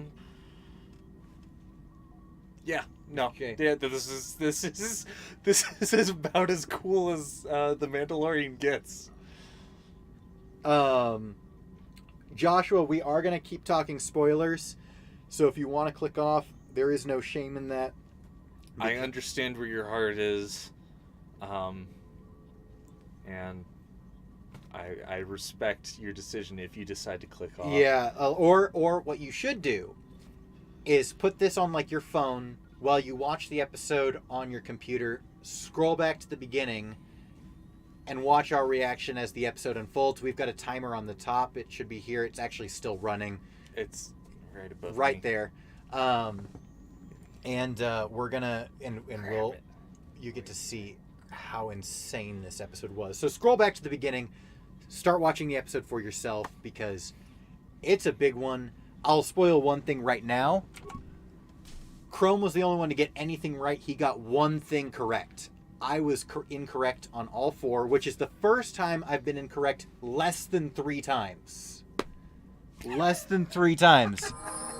And I went from 3 being my minimum to total 0. I was pretty scared. I won't lie. I was real scared. You know, that's the rules. You got to drink when I'm right. 24 new record. You can drink superior Aussie beer with you guys. Oh man. Oh, Aussies. I got a special play. Dash, the guy who owned the channel before me, he's Aussie. Not this channel, Lore Star, my main channel. Let's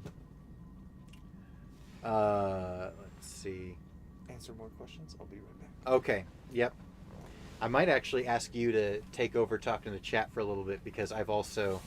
Yes. I need to dispel some liquids, and I don't want to stop the chat. Last week, we stopped the stream short because I had consumed too many liquids and was beginning to need to dispel with them. And I apologize. I know that... So the stream was actually the longest stream we've ever had, but the episode was pretty long.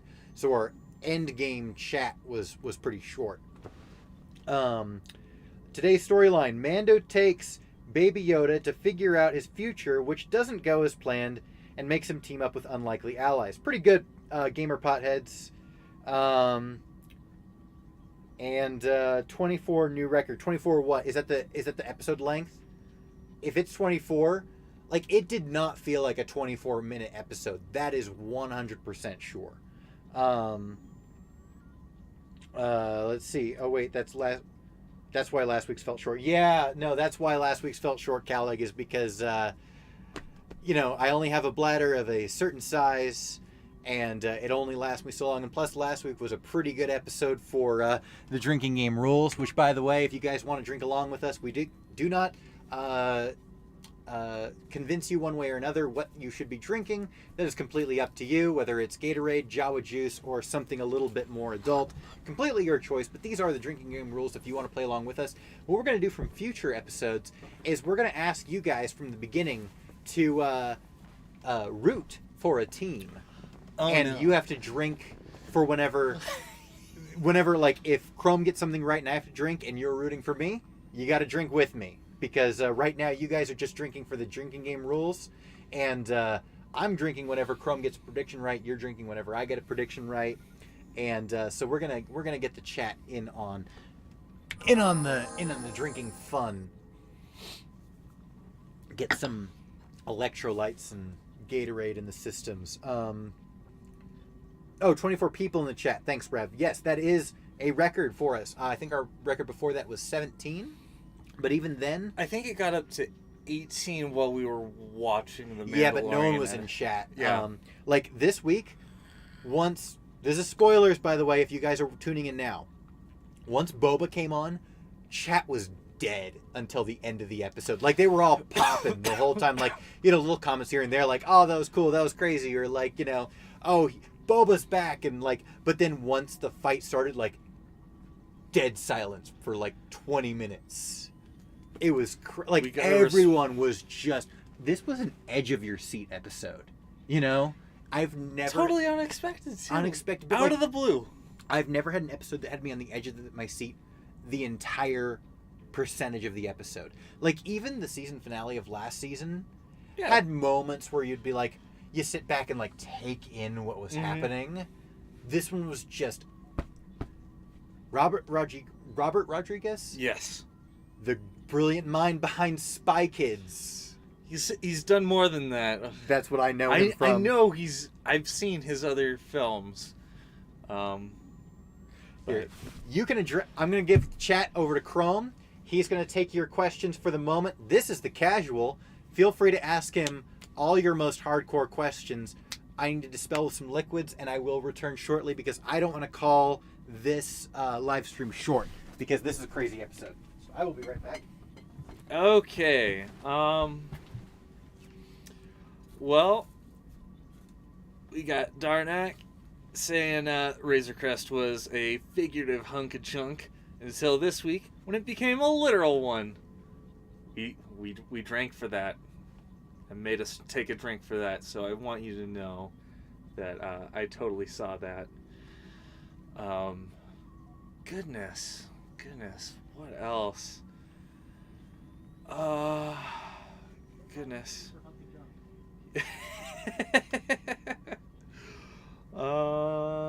Do we have anything else?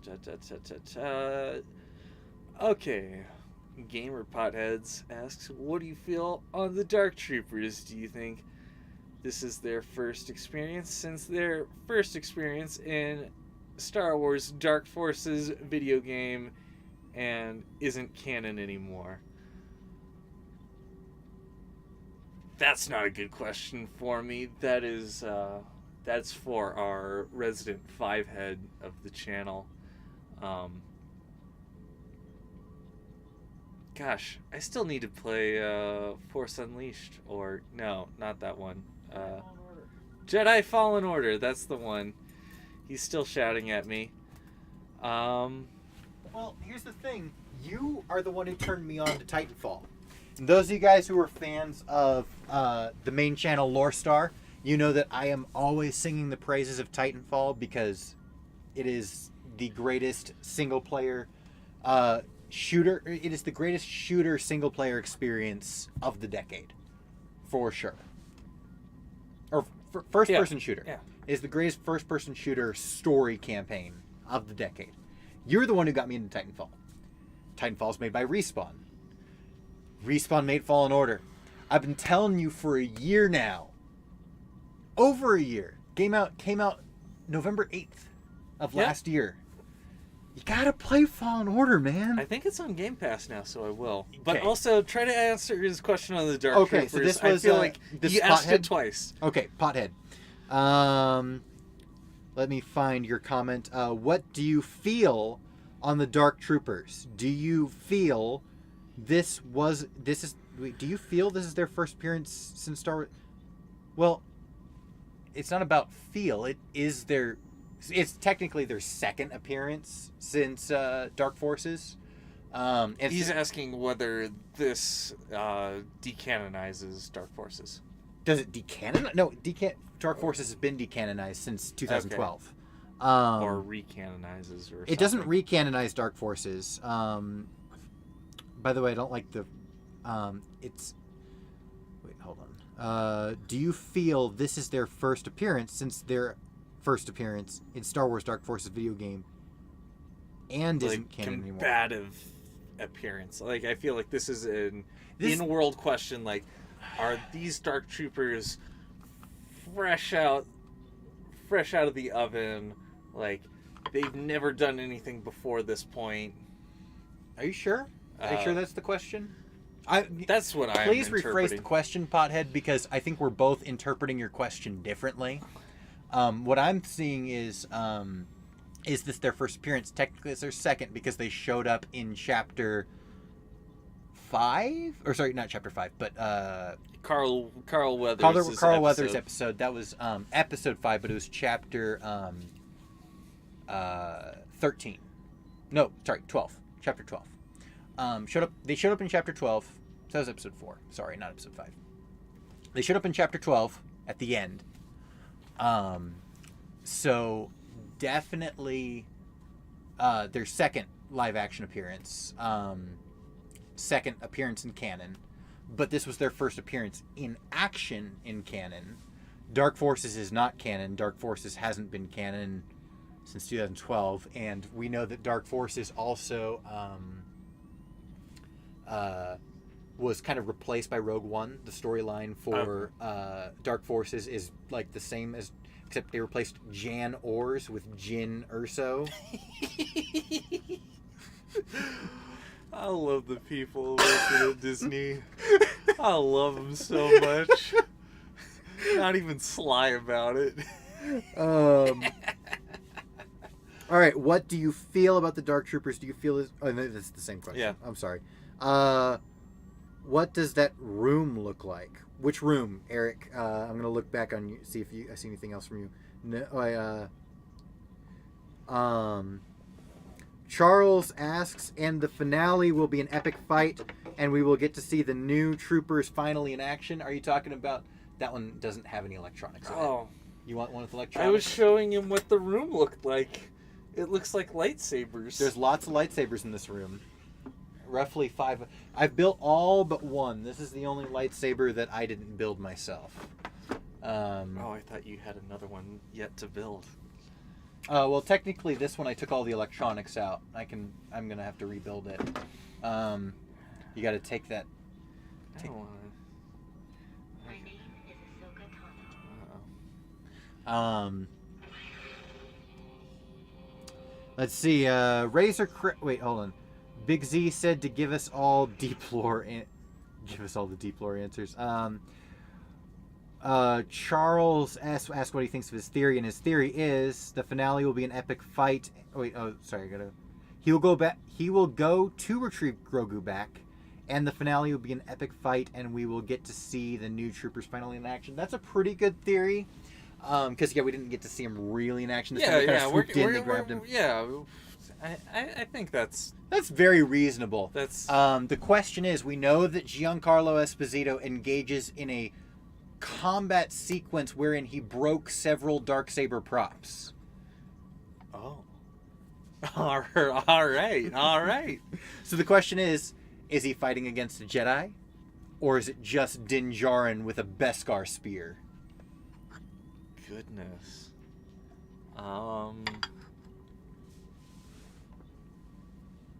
You think there's any chance of Ahsoka coming back? I don't know. I thought no before tonight. Once this episode happened, all bets were off because I was like, he's gonna get every hand he can get in contact with. Yeah. To try to take out Moff Gideon to get the child back. Yeah, episode 7 is going to be much like last season, where it's getting the crew together. And honestly, it's exactly what I said, what I've been saying for the past probably 6 weeks. Mm-hmm. What they should have done last season was take the first half of episode 7 and make it into episode 6, right? Yeah. They're going to take the team up portion and make it a full episode. instead of it being the first half of the episode. So he's got to get... I don't think Cara Dune's going to be on it this time because she kind of made it clear my involvement has to be limited. Because here's the thing. New Republic has regulations that doesn't let her do the right thing. I told you, New Republic is worse than the Empire. I don't know. They're breaking Mayfield out of prison. Mayfield is an unsavory character. He is an unsavory character, but he is the lesser of all the evils that he locked up in Chapter 6. Yeah. No, he killed the guy. He killed... No, I thought that was the chick. Okay. I think Crazy Chick killed... Yeah, but he wanted to kill the guy. Wasn't he he was a voice actor for Clone Wars, right? Horn guy was a voice actor. No, the prison... Oh, yeah, no, that was Anakin. Yeah. That was Anakin Skywalker. Yeah. That was Matt Lantner. He's talking about the guy who, the prison guard, the only human on the New Republic prison guard, was Matt Lantner, who played Anakin Skywalker in the Clone Wars. Yeah. So. All right, let's see, chat. What if Admiral Fire gets name dropped in relation to the Dark Troopers? That would be pretty cool. The guy was a psychopath. He created the Dark Troop Project. He's like, hey, these clones, they've got the best training in the world, but they're aging real fast. What if we just, like... I think I told you this. They're They're the most Warhammer 40k element of Star Wars, where they're just like, let's just, like, see how many of their body parts we can replace with robots, and if they still stay alive. 70% of them... only, like, 10% survived. And of the 10%, 70% committed suicide. Okay. So, my question for you is... no disrespect, but I feel like these are a lot of deep characters to be thrown in here, and I feel almost as if Moff Gideon has sort of stepped into that role Of Admiral Fire? Yeah. Yeah. No, I agree. By the way, yes, you are right that Dark Troopers were in Rebels, but those were Dark Trooper Phase 3. These were Dark Trooper Phase 1. The projects appear to be quasi-unrelated, unlike in Legends, where it went Phase 0, Phase 1, Phase 2, Phase 3. Phase 0 was the clones. The phases 1 through 3 were purely droids. But these almost look like Phase 0 to me. Yeah, they were very... Like, I'm not sure that there aren't human bits inside them. It definitely appeared that there were less flesh bits than there were in Grievous. Well, okay, yes, but no. So Phase 3 were like, they look like robot football players. They've got these massive shoulders out to here. Very exaggerated cone shape on the helmet, like that Stormtrooper Vader shape. Okay. The phases 0 and 1 were much more sleek.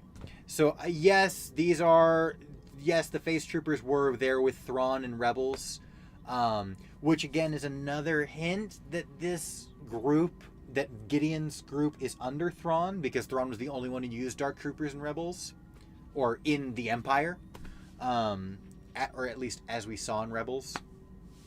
Do you want to split another one between us? Absolutely. All right.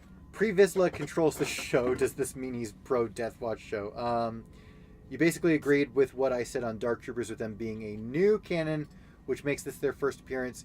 How do you feel about finding out Jango is a foundling like Mando?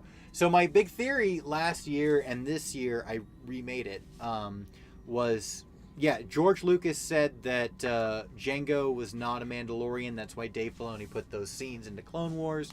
And so what Dave Filoni did here was really good. He was really clever. He made it very clear that he was staying true to what George Lucas's intention was, and yet also making a way for Jango to kind of still be a Mandalorian. Everyone got kind of what they wanted. Everyone kind of got what they wanted, but very clear. Boba has renounced the Mandalorian way. He has renounced it. He is not a Mandalorian. Boba has said, I follow no one by own. Love that Easter egg. Just a simple man trying to make my way in the universe. It's a great line. I've used that I've used that clip in so many of my vids. And it looks like you're going to make it, use it so many more times. It would appear so. Hey, at least you have a new clip now. I have a new clip. Mandalorian's a little tough because sometimes, it's new. Yeah, you don't want to spoil things. Well, that's true, but more, I think, no, yeah, that's probably true. You don't want to spoil. Don't spoil things for it. I'll put spoiler in the beginning of the video. Yeah. Death Watch did nothing wrong. Well, that is absolutely not true, Eric Chung. Death Watch is probably one of the most evil groups in Star Wars. They, in the Clone Wars, commit rape, kidnapping, slavery, arson, terrorism, lots of evil things. They're definitely more evil than the Empire. And again, Empire did nothing wrong. Any number one of those things, not very cash money of them. The rape is really wow, they put rape in the Clone Wars. Yeah, that's still kind of blows me away that. Yep. All right, my theory from last week was that Mothman will fight against Din Djarin with the spear. Yeah, Callie, you're looking real. Mothman. No, Moff Gideon. No, it's official. We're calling him Mothman from now on. You're gonna break my soul. I love it. This is the best thing I've heard. Moff Gideon will fight Mando with the spear, and I think that you're looking real good to be on point with that, Callie. Yeah, absolutely. I think those are just training droids. Eric Chung, yeah, I agree. I think the Dark Troopers used by Thrawn were just training droids that were modeled to look like Dark Troopers, but there were the Dark Troopers patrolling that ship that the Rebels and Asmorgan and Hondo raided.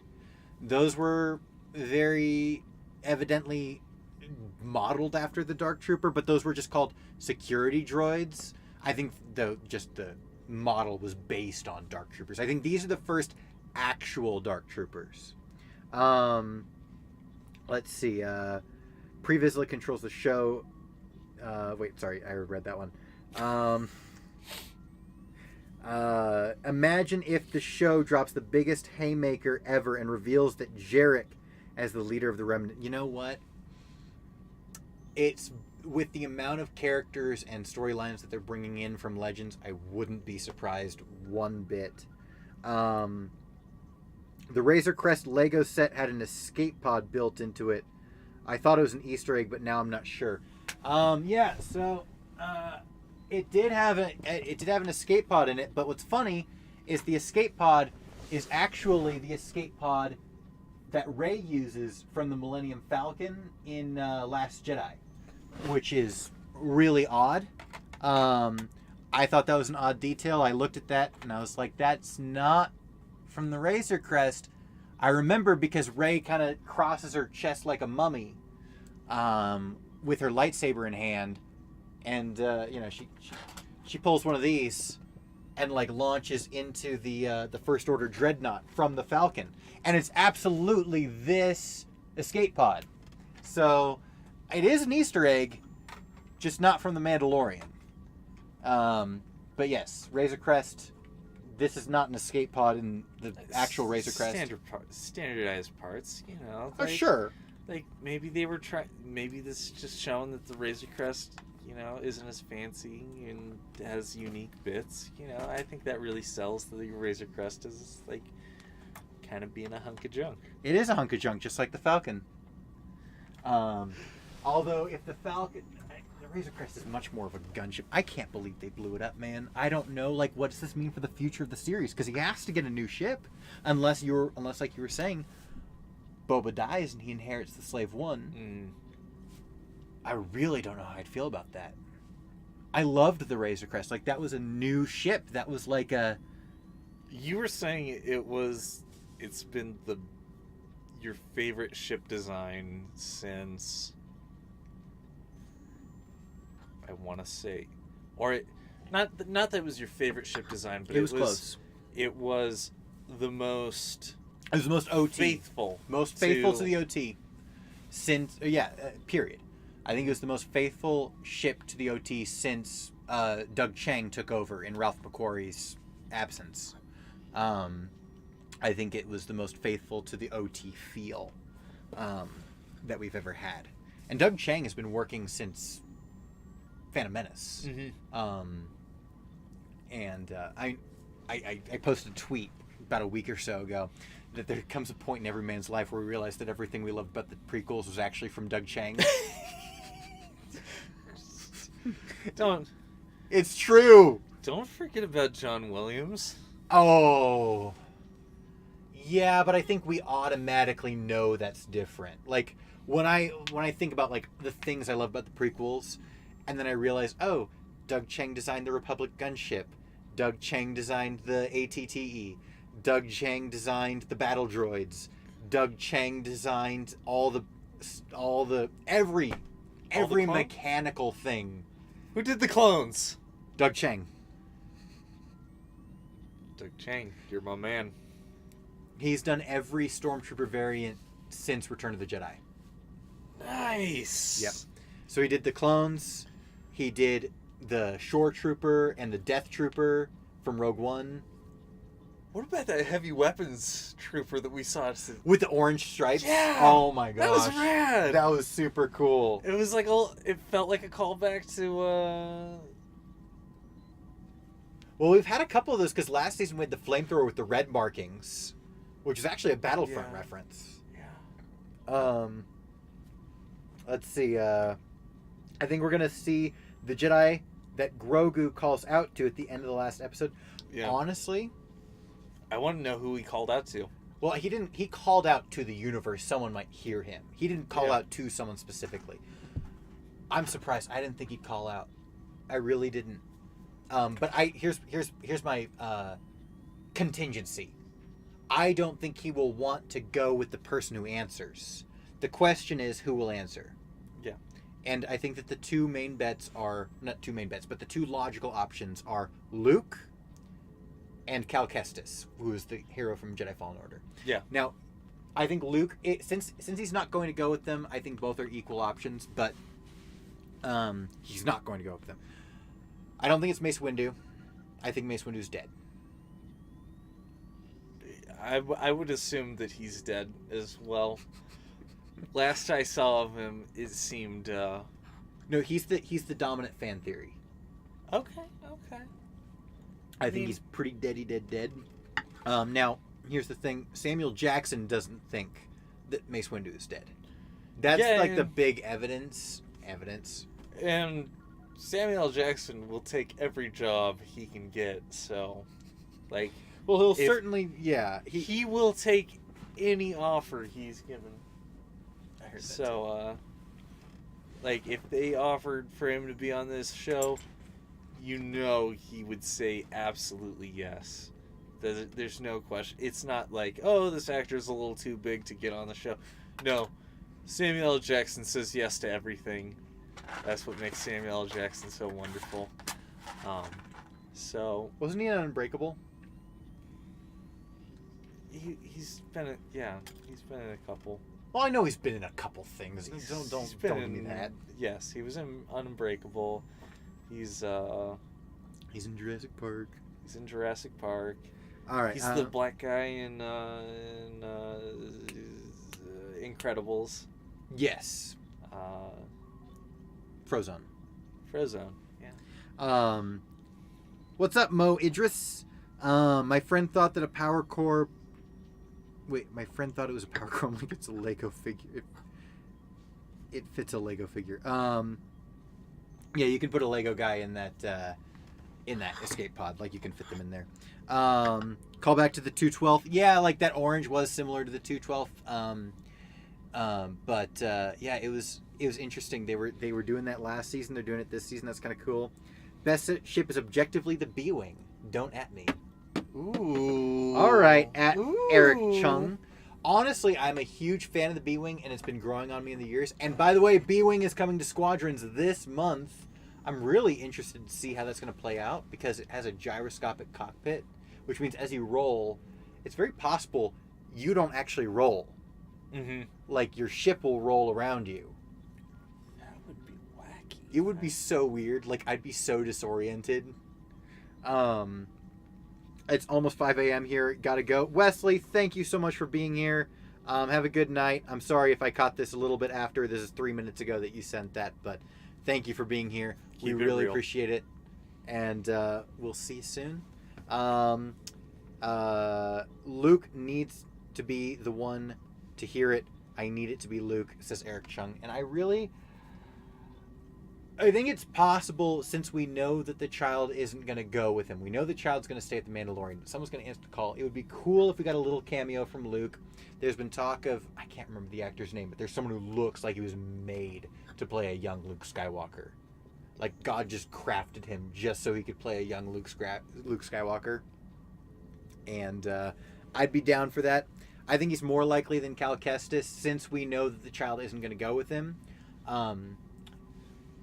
But I think whoever it is, the reason I think it could be Cal Kestis is because if they were wanting to tease Cal Kestis content coming soon that was beyond Jedi Fallen Order, not just an Easter egg from that video game, but like, hey, Cameron Monaghan is going to play Cal Kestis in future stuff because we know that they modeled his face to look like him so that he could play him in live action. That's why they did that. So, like, hey, he's going to come in future stuff. Let's have him debut in The Mandalorian, and then we can start his own spin-off series. How many spin-off series are you going to say are teased? Well, we know they're starting their interconnected universe. Like, they've said that was their goal. How many series do you, like, foresee? Like, I know for a fact they want to do at least 5. 5? Yeah. I would be impressed with 2. I know. So we know. So the big rumors right now. Obviously, Mandalorian's going to continue. I think Ahsoka is the biggest likelihood right now. Mm-hmm. I think Ahsoka's the only one that I could say is, because we know they've already confirmed they're doing an Ahsoka spin-off series. What we're not sure of is it going to be live action or animated? Okay. So I think it's going to be live action. They wouldn't have casted Rosario Dawson to be Ahsoka for one episode. She really didn't need to be there if they were just going to do her own spin-off series. Sure. We know Ahsoka is going to get her own series. Mandalorian's going to continue. I wouldn't have predicted Cal Kestis. I think that if he shows up in Mandalorian, that's the only explanation. Is because he's getting his own series. It's a lot of Jedi you're naming. Well, we already have Mandalorian. He's not a Jedi. Okay. That's one. That's one. We don't have a lot of confirmed Jedi. I mean, everyone wants the return of George Lucas's vision of the 1313 Underworld series. For the most part, Mandalorian is filling that role, or at least taking a lot of inspiration from it. Let's see what's going on here. Frozone, you plebe. Mace Windu wasn't brought back in Legends, unlike Maul. His spine and a copy of him. Yep. And Boba. That's my evidence. Yeah, there we go. Sebastian Shaw. Who are you casting as Sebastian Shaw for? Or Sebastian Stan. Winter Soldier guy. Who would they be cast as? For what? Oh, for young Luke? That might be right. Yeah, I think Luke. Sebastian Stan as young Luke. I think you're right. Yes. The chat was helping me out there. Thanks, chat. Thank you, chat. Always so helpful. Yes, I also agree. Mace was dead. In fact, the novelization Return of the Sith, Revenge of the Sith, says that Mace Windu died from the lightning before he was flung out the window. Like, that was his dead body that flew out the window. Not Mace Windu did not fall to his death. Mace Windu was killed by lightning, and then his corpse was discarded out a window. That's the difference. So, in fact, if you watch the movie, you can tell that George Lucas has directed Samuel Jackson to act that way because you can see him die. Like, you can very clearly see the moment George Lucas says, okay, this is where you die. Because he goes, and then he flings out. And you know that because Christopher Lee knows what it looks like when a man is definitely not alive anymore. Yeah, he says, do you have any idea what type of sound a man makes when he dies and he's stabbed in the back? Because I do. Because I've stabbed people in the back. Christopher Lee, the legend. He's like, yeah, Mr. Lucas, really not thinking that Dooku would confess that Palpatine is his Sith master here because, I've killed Nazis on deathbeds before and they didn't usually confess their master's plans. Like, if they were dedicated to their cause, they would die with that information with nobility. Luke's like, all right, I guess I'll write a scene about Darth Plagueis the Wise to... Yes! Sir Christopher Lee is absolutely responsible for that scene. It had to be written in because he said, I won't act out a scene where I reveal that Palpatine is the Sith Lord. Thank you, Christopher Lee. You gave us one of the best memes. You can't even say the best because Revenge of the Sith is just a gold mine of memery. Although it remains my favorite Star Wars film. Although Rogue One, every time I watch it, it edges a little bit higher up on the totem pole. I think when I first watched it, it was like, at that point there were 8 Star Wars movies out, and I think it was number 6 for me. It's made its way to like tied for number 1. Every time I watch it, it just gets better. Young Luke for Sebastian Stan, sorry. Lee knows exactly what Lee knows exactly what sound a man makes when he's stabbed in the back. Just ask the Hobbit cast. Yeah, we've used that clip in, I think I used that clip in one of my 10 Things You Missed for Clone Wars. And Mace's body just plops splat on the pavement, lol. And the Lord of the Rings cast, yep. Revenge of the Sith is my favorite. It's my favorite as well. Rev's vids. It and Rogue One are like neck and neck, but they are spectacular films. I won't say they're the best quality-wise. Empire tops them all. But as far as just what I like to sit down and watch, what makes me feel things, it's those two. Okay. That's an opinion. It is an opinion. That's an opinion. Yeah, I can't say objective fact, Empire. Empire is objectively the best. You heard it here. It's the best. It's objectively the best. It is not my favorite. My favorite is Revenge of the Sith. Because I enjoy watching it more. I'll allow it. Yep. I'll allow it. Enjoyment is not always related to quality. There are just a couple scenes from Revenge of the Sith that, like, I can't get over, Like, every time I watch them, they just, like, make me feel things. I mean, yeah, Revenge of the Sith made me feel things, too. Well, okay, but, like... So, like, Anakin looking out over the lava on Mustafar. Sure. That was a moment that, like... And part of that is John Williams. That was probably one of the greatest musical pieces Williams ever wrote, was Anakin's Dark Deeds. Mm-hmm. And just the way it swells up and it changes with the cuts of the editing, it's just perfect. But then Hayden Christensen has to speak with Padme, and it all just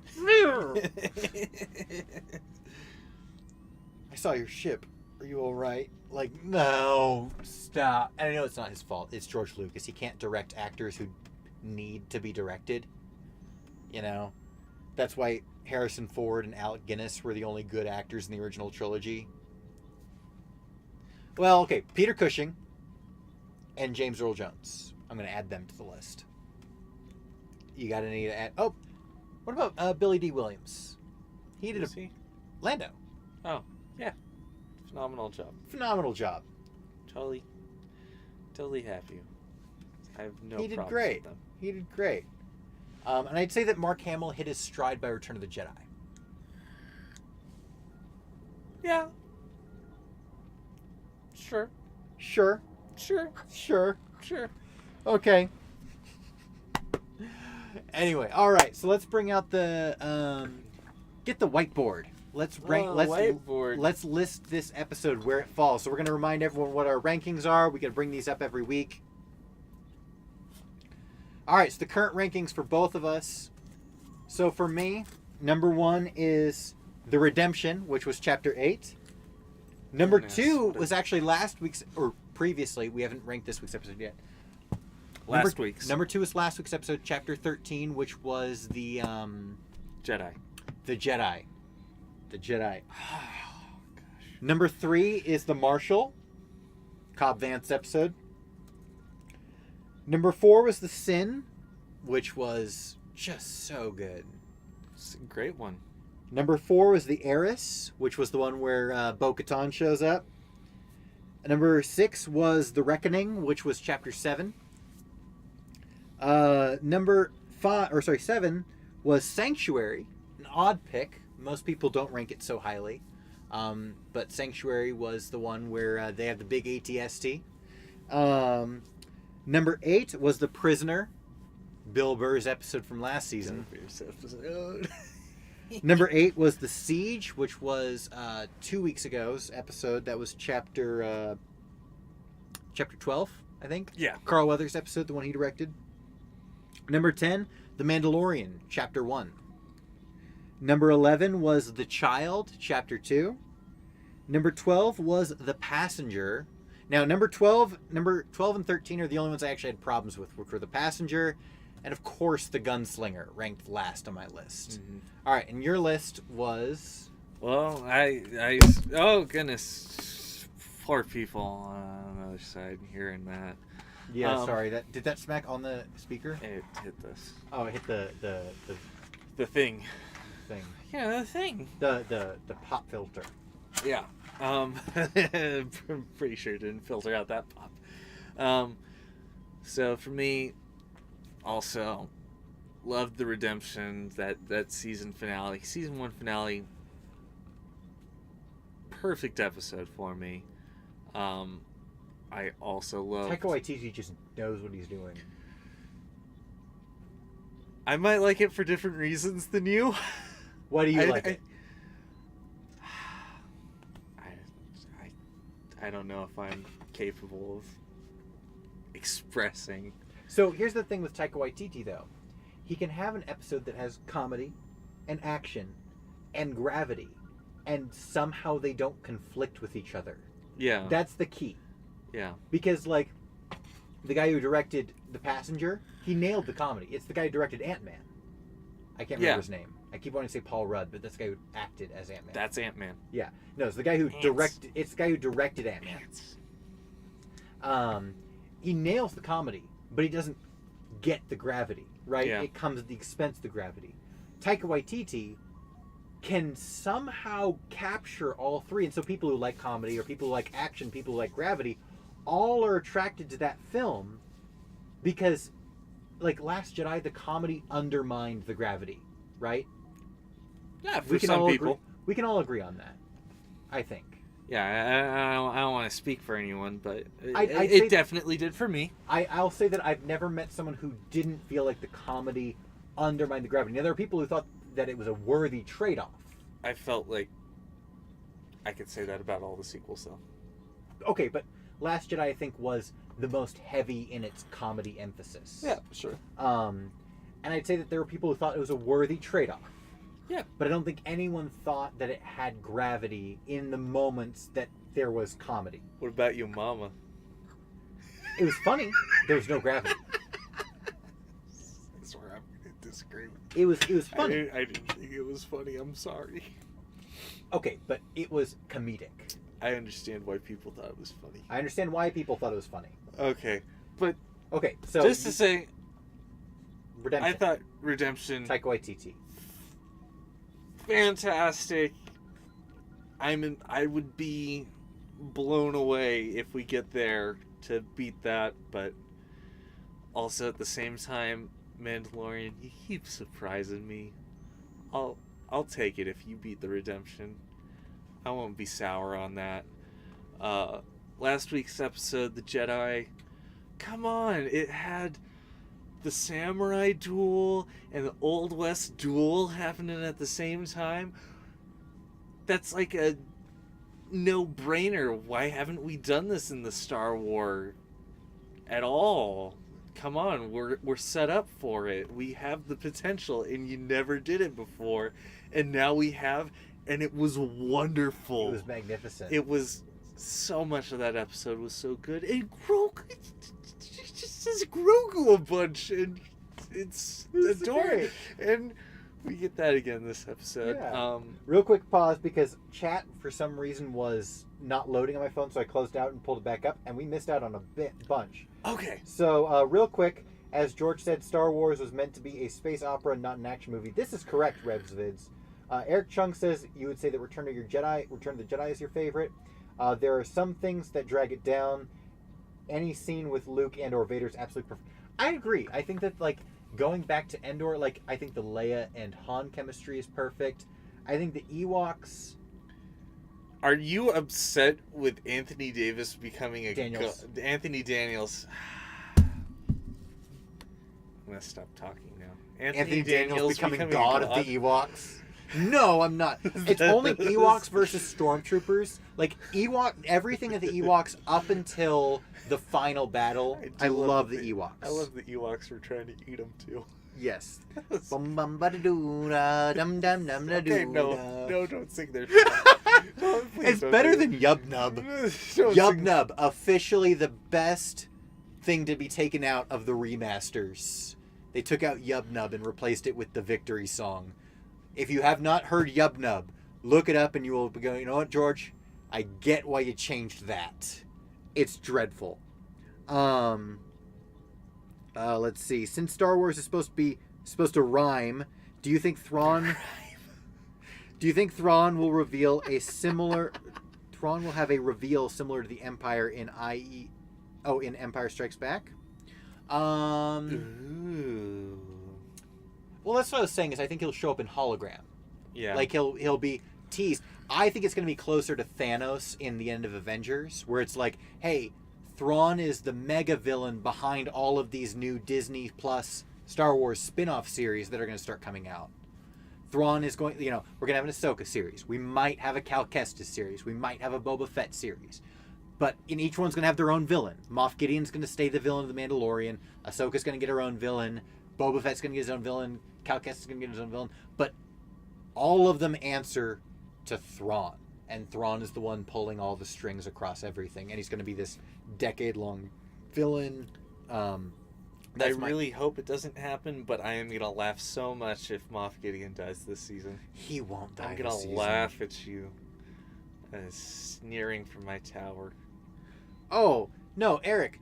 Mark Hamill is great, but most actors need directors to tell them how to act.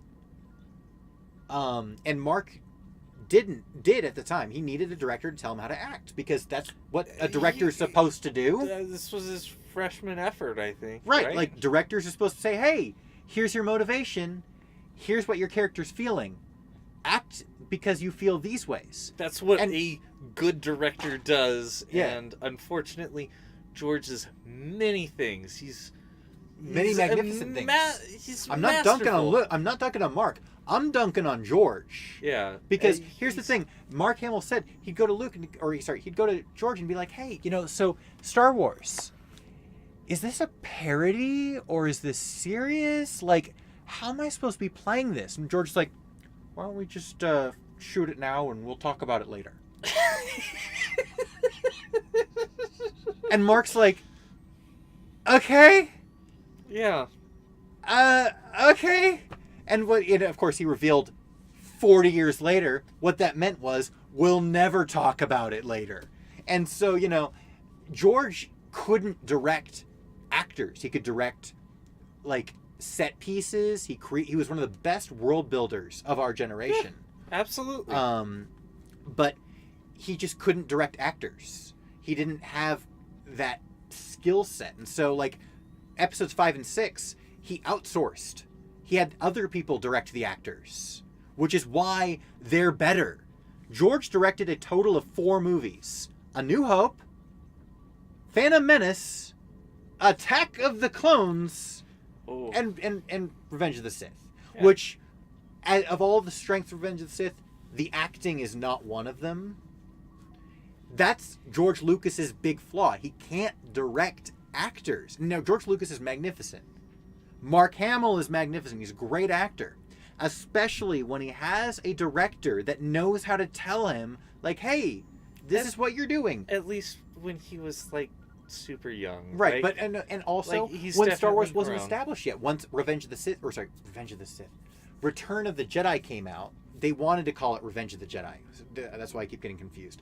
When Return of the Jedi came out, he knew who Luke was by that point. He's like, okay, I get Star Wars now. I can act Luke now. But when A New Hope came out, he's like, I feel like this is a spoof on, what was that, like, not cartoon, but what was that, like, series that he wanted to base it on? Oh, gosh. I should know this. Yeah, you do know this. I do know this. It's tip of my It's tongue. like a Saturday morning thing, right? Yeah. It's like a Saturday morning space fantasy thing. Space fantasy, yeah. And, like, he's like, I keep, like, hearing it and then, like, missing it. But he's like, I feel like this is a spoof on that thing. Is it? Or am I supposed to be serious? And George Lucas just wouldn't tell him. Anyway, I'm sorry. Let me just check on chat one more time before I let you finish your rankings. Go back and watch Grogu's scene and listeners cooing. It sounds like he's saying Batu. It does. I've heard that. Batu. Batu is a planet in the expansion reaches. It's right on the edge of the Outer Rim. That's canonically where Galaxy's Edge is in Disneyland. That's why it sounds a little familiar to Yep. me. But the only canon appearance we've had of it so far, keyword being so far because we're getting a VR game coming later, so far has been Thrawn Alliances, Okay. which takes place largely on Batu. Victory theme is superior to Yub Nub. Thank you, Eric Chung. Some episodes it sounds like he's saying Batu. Yes, I've heard that. Like a subtle hint to make you want to go to Galaxy's Edge. It's subliminal messaging. Is that what you're saying? Yub Nub's good. Y'all don't like native Endorian victory chants, but Yub Nub is good. Yeah, no. Screw the Ewoks and their indigenous chants. I prefer the victory chant. Flash Gordon. Thank Flash you. Gordon, there we are. Flash Gordon. Mark Hamill thought that Star Wars was supposed to be a spoof, a satire on Flash Gordon, and George Lucas wouldn't tell him it was serious. If you watch A New Hope, Mark Hamill is acting as if it could be a spoof on Flash Gordon. Because he thought that's what George wanted. It's all George's fault, man. I love George. But dude, just tell your actors what they're doing. Okay, sorry. You have mentioned the Jedi. the Jedi and the Reckoning. My third Redemption. ranking is The Sin. The Sin. I think it is masterful with tension. Yes. I don't think I felt tension anywhere near like I did in The Sin. Even in Yeah. Redemption. Like, I think No. Redemption is very tense and, like, it has its moments. Yeah. But The Sin, you feel danger encroaching on you. Yeah. My fourth pick was The Prisoner. Yeah. I just felt like it nailed the action. It nailed the comedy of it. I think That's where I'll disagree with you, but Yeah. that's fine. it was slight comedy here and there. I was much more perturbed by the crew. Yeah, no, and I understand you not liking the crew, and I didn't like the crew, but I felt like me not liking the crew was the point. It was, but I And don't think I I think realized it was that's- the point until I watched it the second or third time. And I think if that's how it wants me to feel, I feel like that's effective storytelling, and Sure. I can't, I'm not going to hold that against it. I think it did what it was trying to do very effectively, Sure. and yeah, it was a great one. I'll just end on my fifth one because I don't think we need to go through all 14 episodes again, and I'll say that I really enjoyed The Marshal. I think it had a great setup. Yeah. And not a lot of episodes. I mean, And pacing, too. It was nearly an hour long, right? It was about 55 minutes. Yeah. With credits. And that really afforded it the time to really build up to the epic conclusion that it got. Yeah. Everything we got out of the Sand People. So good. Tusken Raider. So good. So good. So, I have to give credit to it. Where are you going to rank this week's episode? You know, that's a good one. I feel like it's kind of crazy to rank it number 2 for the second week in a row. But I feel like it beats out the Jedi for me. But wait, you know, I got to think about that before I just gut reaction say it, because we're very hyped. We're very hyped. We're in the moment. The Jedi, I have to remember, had the return of the HK. Yeah. That was exciting. It had the reveal of Thrawn. Ahsoka was handled really well, despite not being played by Ashley Eckstein, which still pisses me off. Or voiced by Ashley Eckstein.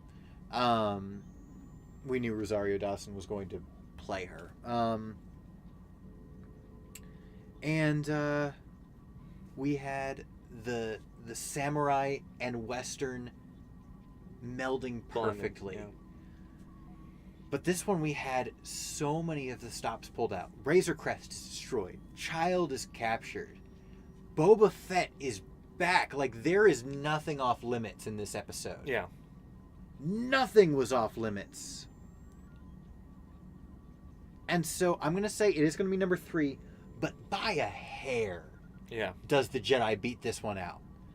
By the slimmest of hair. Like, I think I ranked the Jedi at a 9.77. So this one has to be a 9.76. Like 0.01 points. This one beats it out. Or Yeah. sorry, is beat out by the Jedi. What about you? I think I'm gonna put it below the Sin. Okay. So you're going to put it at your number 4 slot. Number 4 slot. So I'm it at number gets- 3, you're at number 4. Yeah. So basically you're saying, so our first 2 are the same. Yeah. And previously our first 3 were the same. Mm-hmm. So you're just putting it above this, or below the Sin. I'm putting it just above the Sin. Yeah. Okay. Yeah. I think that's very fair, because the Sin was very, very good. Mm-hmm. And I think it's very difficult when ranking episodes of The Mandalorian, because it's so... Every episode is so good, with the exception of Gunslinger and The Passenger. And I won't even say The Passenger is bad. I'd say The Passenger is the lowest threshold it can be while still considered good. Yeah. Whereas Gunslinger is just... I had to rewatch it. I'm like, I don't even enjoy rewatching this at all. I just want to skip it. I had to sit through it. I was like, at no point was I was like, that was... Like, I'm glad I rewatched it. No point was I glad to rewatch that. And I think that's the only episode of The Mandalorian. Every other episode is just stellar. And so it's really hard to, like, push stuff down, because I don't want to be like, oh, The Sin was worse than this, because The Sin was so good. The Sin was my favorite episode for a long time. And now to see it at number 4 just means that there's that many episodes that are better than it. It's crazy. It's just such a crazy... oh, gosh, so cool. All right, let's see. Dark Troopers are looking clean. Wolf Squad. Even with George's confused direction, Luke's reaction to Owen and Beru's bodies was actually... You know what, Eric? I will give you that. Luke reacting to Owen and Beru dying was really well done. I'm going to credit 70% of that to John Williams. Yeah. But let's see. You know what they should have included? Show Boba picking up his armor and pressing his forehead to the helmet, like he did in Attack of the Clones. Take the helmet, press his head against it. I think the pacing would have been wrong, because it was kind of a...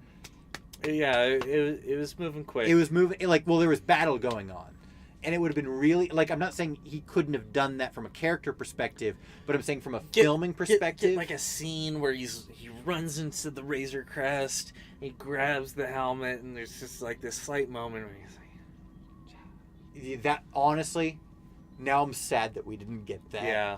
Like, Yeah. that would have been, like, tie young Boba to adult Boba together. Mm-hmm. That would have been what we needed. That would have been what we needed. That would have been what I never knew we needed. Oh my goodness, Eric Chung. Why do you have to break our hearts? Why do you have to do this to us? We were so happy with this episode before you told us that didn't happen. Yeah, I will agree. It would have been very difficult to execute that with the pacing of what was happening when he got the helmet back. Mm-hmm. I'll say that my hopes are high that he still does that in the future. But really, upon seeing the helmet for the first time after not 9 years, 5 years, after 5 years, would have been the time to do that. And I'm a little bummed we didn't get to see that now. I wasn't bummed until you told me. Gosh dang it. Okay, it's hard to rank episodes with all the details and Easter eggs. Yeah, Revs vids, I know. I'm going to rewatch the episode as soon as it's over as well. I've got to record it because I've got to start working on videos right after this. Fortunately, I drank lots of coffee before we started watching, so I should be good. Maybe the opening of the next episode will do the Boba Mask thing. I hope so. I think that the timing, we might have missed it. You know, it should have been when he first saw the helmet again, but that doesn't mean they can't. I could see him suiting up. Yeah. Next episode or the episode after. We really need to get that emotional moment. To be fair, it's not the same helmet. Like, I think the rest of the armor is the same, but the helmet is different. We do know that. Okay. It's not the same helmet that Jango, or at least it wasn't. Dave Filoni said for a long time that he sacrificed his father's helmet when he tried to blow up Mace Windu. Okay. Dude. Okay, wait, here's the thing. I've been, like, denying the Mace Windu rumors forever, but Mace Windu did kill Jango. Okay. Bringing in Mace Windu when Boba's already back. Okay. That would be pretty epic. I could see that going really cool. I don't know if it's likely, but I certainly think it would be awesome. And I think that if that is the only reason I would want it to be Mace Windu. Mm-hmm. I think otherwise it would feel cheap to bring Mace Windu back from the dead. Yeah. But Boba never forgot. Yeah. Give me more character tension. Give me more character tension. I will never say no to character tension, even if it compromises the consequences of death. I think that character tension has more gravity. Mm-hmm. Let's see.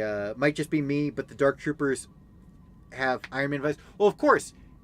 This is made by Jon Favreau. Jon Favreau made Iron Man 1. So, yeah, it's very clearly an Easter egg to Iron Man. And also we had the we're going to be driving with the top-down moment, which is a reference to Iron Man 1. So it's very clearly got some Iron Man vibes. Yes, you are 100% right.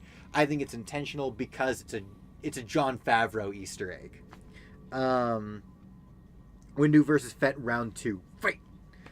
Says Revs Vids. Masking would be good, says Nick O'Brien.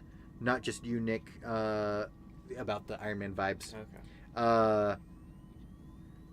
Mace was alive through the OT and didn't help, and Yoda would have been lying. Last of the Jedi, you'll be. Yes, I agree. So there's actually 2 quotes from Heir to the Empire, or not Heir to the Empire. One's from Heir to the Empire, and one's from Dark Force Rising, both from the Thrawn trilogy from the 90s. One is in favor and one is against. The one in favor is from Heir to the Empire, where Luke talks about Yoda being mistaken or lying when he said that Luke would be the last of the Jedi. Citing Obi-Wan's line of, Darth Vader killed your father as source that the Jedi sometimes say things that are less than true, is what he says to Leia. But from Dark Force Rising, we have this Jedi, Jorah Sabayoth, who shows up after the Empire. Okay. And everyone's like, yeah, but he wasn't the type of personality to sit out the galactic civil war. Like, he would have wanted to be in the middle of it, even just so that he would be seen. And I'm like, I want to use that clip for Mace Windu because that is exactly how I feel. Like, he's not the type to sit out the Galactic Civil War. Yeah. Like, Yoda makes sense why he'd be a recluse. Obi-Wan was just looking after Luke. But Mace wouldn't have sat out the Civil War.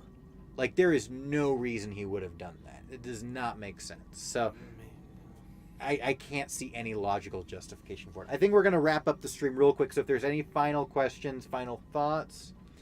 Nick says he's for Windu. From a certain point of view, says RevsVids. I chopped off all your father's limbs and then stole his saber. Here you go, Luke. I'm for Windu being alive, but he rejects being a Jedi. That'd be interesting. I have a hard time seeing that through line. I mean, I know Windu was he tangled with the dark, but he would never admit it. But I would have a hard time. I would really see him more seeing himself being the pinnacle of the Jedi while acting like a Sith, like thinking I'm the purest Jedi, but also I lop people's heads off and shoot Force lightning at them. Like that feels more Mace Windu to me than like actually rejecting the Jedi. Cutting himself off from the Force, I really doubt that. Not Mace Windu. Calic, good night. May the Force be with you all. Rejecting a Jedi, Windu, yeah, I agree. Air Chung, heck no. But guys, thank you all so much. This has been our most successful stream yet. We had I saw at least 26 people in at one point. Absolutely crazy that people would want to watch two people sit on a couch staring into the distance while watching The Mandalorian. But thank you all so much for sitting with us through it all. We really appreciate you all. Thank you all for watching. We will be coming out with a new video on Lore Star as soon as I make it. I don't know what I'm going to make it about, but it's got to be good because, dude, Boba Fett and the Razor Crest and Boba Dark Fett. Troopers and all of it is just too much. I don't know. Well, thank you all so much for watching. And as always, may the Lord be with you now and forever.